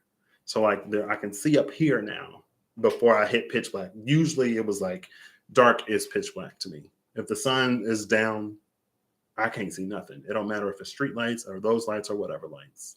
But now after the cataract surgery, it's like that light actually travels from the source. So it actually illuminates things rather than just like if this is a street light, rather than it just being, well, if Saturn is a street light, rather than it just being like this ball of light up here that doesn't illuminate anything down here. With the cataract surgery, now the light like travels. So it illuminates things. And I made it. And I was like, oh my gosh. And I was feeling proud of myself. I was like, I did it. But so back to the point, like London, last time I was there, I went out at night with my friend. And like we went to the movies, like his fiance at the time, now wife, came, and we met his sister for Momo's. No, that wasn't, yeah. I think we went to Kailash Momo. No. Kailash Momo is where we had the Momos. We went to another place. It was good. But we went at night. And there were a few like dark-ish patches, but more, ultimately I was able to navigate. And with the public transport system, I'm like, I don't even need a car. I can just hop on the Lizzie line and I can go anywhere. Like I can live my life and not feel like I gotta live in between sunup and sundown and work and try to fit whatever in between. So that's why I'm like, I could move to London and feel like, you know, I can navigate, I can get around, I can do stuff. Now, are there other things and places here for me to experience in the US? Sure, probably, maybe somewhere. But right now, Venus retrograde was like, you know what? I'm ready to live my life. And I'm not slowing down for me and giving me no excuses. So I ain't slowing down for nobody else and giving nobody else no excuses. I'm also not going to be so open and compassionate that I'll let my peace be disturbed because I love where I'm at. If y'all ain't been over here, but it's like the vibes, it's good vibes over here. My number one fan can probably attest. She can probably agree. I don't know, but she probably can. My journey buddy can. She was here, you know, before. She was here like the day after I moved in. But still, you know. Anyway, I was like, I love my peace, and I have a history of overgiving and this and that, and I'm just like, I'm not about it anymore. And I'm also not going to invite someone in here that's going to disturb my peace. I thought when I got my own place, I would be like open to this and that. I'm like, yeah, no. If you ain't giving, I'm not taking. So that was my Venus retrograde. And it was like kind of weird for me, you know, because even though I've had like worse relationship anxiety, and even when I was in the depths of my depression or whatever, I wouldn't have allowed myself to be in a relationship because it's like, I'm not like, I knew I would have been toxic because of everything that I wasn't handling and addressing within myself. Right. And at that point, especially like if I'm not trying to do anything to make myself better or be better, it would be like unfair for me to do that to somebody, you know? Because it's like, you're going to be over here trying to care about me when I don't even care about me. You offer me solutions, I'm attached to my problems. we having pity party over here. And if you can't be a part of the pity party, you ain't invited. That was me for a hot minute. I get it. That was me for most of my life at this point, you know? Um, but that's not where we are anymore. And so Venus went retrograde. I was really in my like, don't need nobody, don't want nobody. Like, I love my peace and I want to live my life. Like, I want to do this and I want to do that. And then Venus went direct and I softened back up. And I was like, okay, if I meet somebody or if there are people in my life that can come into my space, we can have fun, whatever. And like it don't take away from my peace or my this or my that, I'm open to it. If there are other alternatives that I don't know, I'm open to it. I'm just like, I'm open. It was an adjustment process, honestly. I kind of loved being in that space and attitude because, again, for me, it was kind of new. I've been that, but in like a defiant way of like, I don't care if I suffer and I'm drowning. I don't need nobody. I'd rather die, honestly. I'd rather starve. I don't care. I ain't gonna ask. I don't need nobody. I ain't gonna ask nobody for nothing. And then was that 2019? Yeah, the beginning of 2019, when I was doing everything else, one of the first things that I did also was like learn to rely on people and learn that there are people who are like, I've always known that there were people in my life that were there to support me and to help me. But for the upper majority of it, like I didn't want to be a burden on my loved ones and I didn't want to invite anyone to love me while I was a mess that didn't even love me. Like I actively knew, again, I made choices and decisions that made me miserable. People would be like, hey, Patrick, do you want to do this? And as much as I wanted to say yes, I would say no because that was I didn't think I was long for the world. And it's a whole toxic whatever. Again, it was internally toxic over here to expect anything. So for me to expect anything but toxicity going out, I was like, that don't make sense. And I wouldn't want to do that just what I care about. So anyway, beginning of 2019 was me opening up to letting people help me. You know what I mean? And now I'm at a point in position where I can give back, which is nice. I was better able to give back when I didn't have bills, but regardless, um, I'm here now and all this other stuff. And I forgot why I even started talking about this. But anyway, it's been this since like Venus went direct also. Because one of the first things I was seeing was like a lot of INFJ stuff, like 7 signs, 5 signs, you're an INFJ. But it was like the dark side of the INFJ, like why people often misunderstand the INFJ. It was like the INFJ door slam. And I was like, oof, that's me. I was such an INFJ door slammer. You're dead to me. I still love you. I still got mad love for you. I wish you all the best, but I will never talk to you. I am never going to open that door again because it's just, I can't for my own peace and for everything that I'm moving forward in my own life. I can't be stuck within myself. So I can't just pity party anymore. Like pity party Patrick is gone. Like find me 6, 7 years ago. It'll be 5 years in a few weeks since my darkest night. Since my decision to do anything and everything I had to do to improve my life. And I made it here within this time. So I'm grateful and appreciative to me and myself and, the ancestors, the spirit crew. Well, more so the spirit crew, but maybe the ancestors more someday. I feel like my relationship with my ancestors is like, I'm doing what I need to do. They're like, yeah, you're doing what you need to do. You're doing a good job. I'm like, thanks. I am doing a good job. And they're like, thanks. And especially, if I can help give back to my family or whatever, I'm doing my ancestors proud. But as far as like specific ancestral things, I'm not necessarily, will it happen at some point? Maybe, but for now or up until now. But the spirit guides, my intuition discernment crew, my relationship with the divine, um, and again, like the people in my life, of course, y'all. I'm looking here because that's where my camera usually is. Y'all who have been a part of my journey, even like folks who have been here that I ain't even necessarily still in contact or whatever with. Like, again, there's so much gratitude and love and appreciation for everybody that's helped me to get to this point. Am I going to necessarily go back and talk to everybody? Not necessarily. That survivor's guilt thing, was that before the Venus retrograde? Excuse me. I think so. I think before, like right as Venus was about to go retrograde, the tail end of the pre-retrograde, it was like the survivor's guilt. Like, I feel like I've made it in life. Like, I've made it to a point where I can be at peace within myself, where I can, like, I have a job and I'm living on my own, which is something that I never necessarily thought I would do. Yeah, I don't drive yet, so I get rides to places, but I'm at home.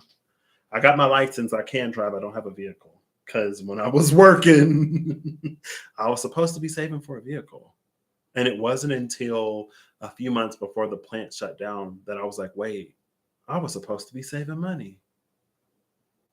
I was looking real good. No real bills to pay. You know, everything was in deferment or whatever at the time. And now I'm like, oof. But yeah, what was I saying? I already forgot. Train of thought. Where is it? I'm gonna find this part though. But yeah, now I was like, I'm living in this place, I'm working, I've allowed life to show me that I'm more capable than I thought I was. And I'm in a point and position where like I'm excited to like live life and have these experiences and to get out and to meet people and to be open. And then, I started to think of some of the people that were a part of my life at other points in my life. And especially like people that like we were in the struggle together, like we were in the weeds together. But it's like I was hardcore, like, I don't want to stay here. I am not staying here. Like, I don't want to stay here and I'm not staying here. So anything and everything I got to do. And it was just a point where there was like a misalignment of interests. And I was just like, I can't keep doing this. And it was like it was like when one of my friends at that time, like that was probably like we literally started talking to each other about how depressed we were. That was our bond. And then like a few years later, I'm like, yeah, no, I'm over this. And he would be like, oh, like I should do like therapy or like go do this or see this. Cause like when I was doing it, it was working. And I was like, okay, like, yeah, you should. Like, if you think that that's something that'll be beneficial for you, like do it. And then I was doing all the stuff that I was doing to get better. And then one day he called me annoying. Cause I think it was that summer. I had a good summer. That was summer of 2019, probably. And I was like doing good. I was feeling good. I was starting to eat vegetables because I didn't hate vegetables. I was starting to get outside because I didn't hate being outside. I was like, what? And he was like, you're so annoying. And I was like, I kind of laughed it off. But at the same time, like that's when the rift was formed. And when I left school, it was an opportunity because I wasn't like, hey, like, I think we run our course, But when I left school and he was still in the area, he was like, oh, you don't live that far. Like, I could come visit. I was like, actually, how about not? And he was like, yeah, like I've been feeling this coming for a while. Like, I'm not surprised. Like, again, like we were drifting. We were drifting. And since we were in it, like deep together, again, now that I've reached this point where just within myself, right? Like I can better show up or whatever. I was like, I hope he's doing okay. But if he ain't, I don't want to open that door because I don't have the capacity to do whatever. So I didn't. And that's when the survivor's guilt set in. Like end of the pre-shadow and then Venus went retrograde. And I was like, everybody. I'm at peace. I'm happy. I'm good. My grandma called me like months ago now. She was like, "Oh, how you like being on your own?" I'm like, "I'm loving it." She was like, "You don't get lonely?" I was like, "No." Like when I was at home, I was in my room playing games and doing whatever. Like you go to the bathroom, you go to the kitchen, you see somebody watching something and they laugh, you hear somebody. Like, and we spend time together, but no, I'm not lonely over here. I am in I'm enjoying the video games, the Netflix, the this, sleeping because work. I ain't got time to be lonely. I'm tired all the time. Not all the time, but here recently. And then I'm catching up on everything that I missed in the 4 days that I was working. You know what I mean? And so I was like, yeah, no, I'm good. And then I got some readings and it was like, oh, you should open up and do whatever. I was like, huh, why? For what? I ain't open to nothing that's going to take from me. If it ain't given, I'm not taking again. If it ain't adding, I don't want it. I've overgiven. I've done that. I'm over it. You know what I mean? It's like, it's not for me anymore because I matter to me because I know what I want and I have a direction. I've talked about it before. Anyway, in this video, I've talked about it. And now Venus is like in Virgo, and it's like softening. But oh yeah, the INFJ stuff. First, it was like, these are ways that you may behave with other people that could be a little like you could stand to be more patient. I know that you're understanding and you think you know this or you know that, but still you can understand to be more patient. Now, my best friend in the UK broke my door slam switch because before I met him, I was just like, you can talk to my number one fan. Y'all don't talk to my number one fan. But if you talked to my number one fan, she'd be like, yeah, Patrick is a door slammer all day long. Patrick slammed that door and he's on with his life, never looking back. And like I did a door slam with him because he said something and it like triggered me. And I was like, you shouldn't ask me or you shouldn't say that in that way because like this is why you shouldn't do that. This is why I feel what I feel. And he was like, no, that's not why I said it or that's not whatever. So I shouldn't have done anything any differently. And I was like, okay, if you ain't gonna respect me or my feelings or at least listen to me, I'm not interested. I'm really not interested. Because I don't need somebody over here telling me that I shouldn't feel the way that I feel because of whatever. You're going to be my friend. You can care about me enough to listen to me at the very least. Now, there were a lot of cultural differences and other stuff. And so I did the door slam. And then he was like, whoa, what's going on? Like you said that if I did something to upset you, that you wouldn't just leave. He was like, he literally said, he was like, promise me if I do something to upset you, like you won't just leave without telling me what I did. And for some reason, I was like, I promise. Door slammer Patrick, who's infamous for somebody did something to me, and I'm not even going to say nothing to them about it because even if I did, it wouldn't matter. Like they've already proven to me that this is who they are as a person, and I'm not interested. Like, no, I'm not about that. I'm not, no, you can go use and take advantage of somebody else, not me. But yeah, I was like, yeah, I promise. And I told him in my defense, I tried to tell you exactly why I was upset and you weren't listening to me. And he was like, well, you did this to me and it upset me. And I did because it was a cultural difference. I was like, here, it don't mean nothing. To him, it meant a whole lot. He was like, you did that to me and I'm still here. And I was like, you know what? Fine. You're right. We can get past this. And it was like another door slam after that, and then one more door slam after that. And my number one fan was like, but he broke my door slam mechanism. And again, like I told y'all on the full moon Leo, everything was fine. And then full moon Leo came, and it was like, whoa. And he was like, why don't we talk about this and work through it like we always do? And I was like, don't use me against me. I don't want to talk about it. I don't want to work through this. I want to throw a tantrum. Leave me alone. And so we talked about it. And because like I feel like before that, he didn't really get upset about a lot of stuff. And so I had never, or like if he did, it would be us. And then there was something that I did one day that triggered him.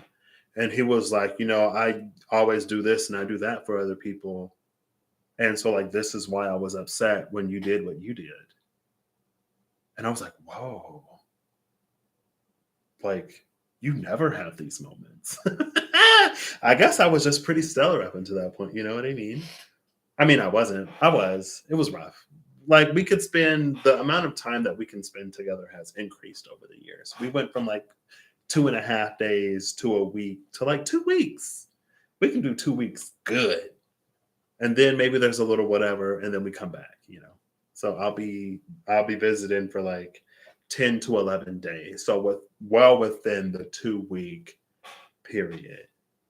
But even after that last time, I think we'd be good. Anyway, it's fine. Yeah, but I could tell that he was the type of person, like when he came back and when he apologized, or when he listened to me, honestly, when he came back and when he listened to me,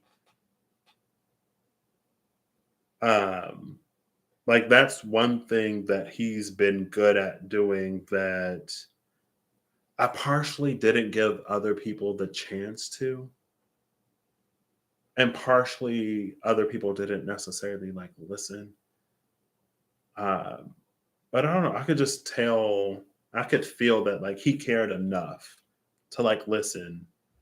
And I tried to show him that, I care enough to listen too. Like if there's something like, I'm like, if you tell me not to do something, I'm not going to do it, you know, because I care about you. Even if I didn't care about you, I guess I would have to be in a petty mood. But like, even if I don't necessarily care for someone, if they're like, "Hey, I don't like it when you do this," I typically err on the side of not doing it. You know what I mean? But especially for people that I care about. Um, but anyway, I saw the videos on my INFJ door slam. At first, I was like, "I think my door slam switch is broken." It's still it still functions. It does.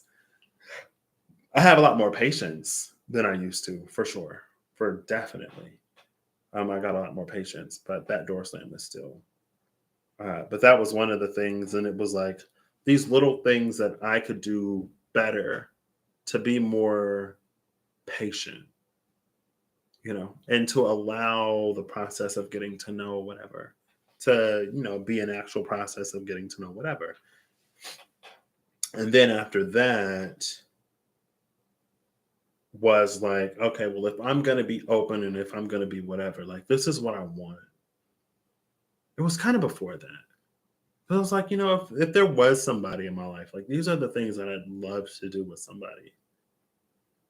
And then I saw ads that was like, want to travel and don't necessarily have people to travel with, use this service. Like you can meet up with people and you can still experience things with people and travel alone.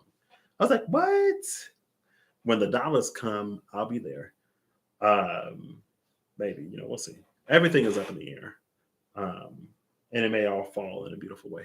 That's another thing. The first stroke of justice happened yesterday or the day before yesterday, but I was informed yesterday. Like there's been a whole lot of like, what is happening going on? But Justice's first, I don't know if she's like signing things or if she's weighing the scale. However, Justice deliberates. The first deliberation happened the other day, so now I'm like, you know what I mean? Like, what else is gonna happen? Um, but yeah, we'll see. Anyway, the bardo, the liminal, the in between, the transition. It is said that the bardo is a place between this life and the next, a liminal realm through which souls pass. Envisioning this inherently mysterious space creates the potential for us to rise above the concerns of this world and see our relationships through a cosmic and timeless lens. We may receive messages from those who are no longer with us or see visions of lives not yet lived. In the bardo, there is potential to forgive the unforgivable, to say the unsaid, to see the unseen, to love the unloved, to let go of all the things that cause us pain.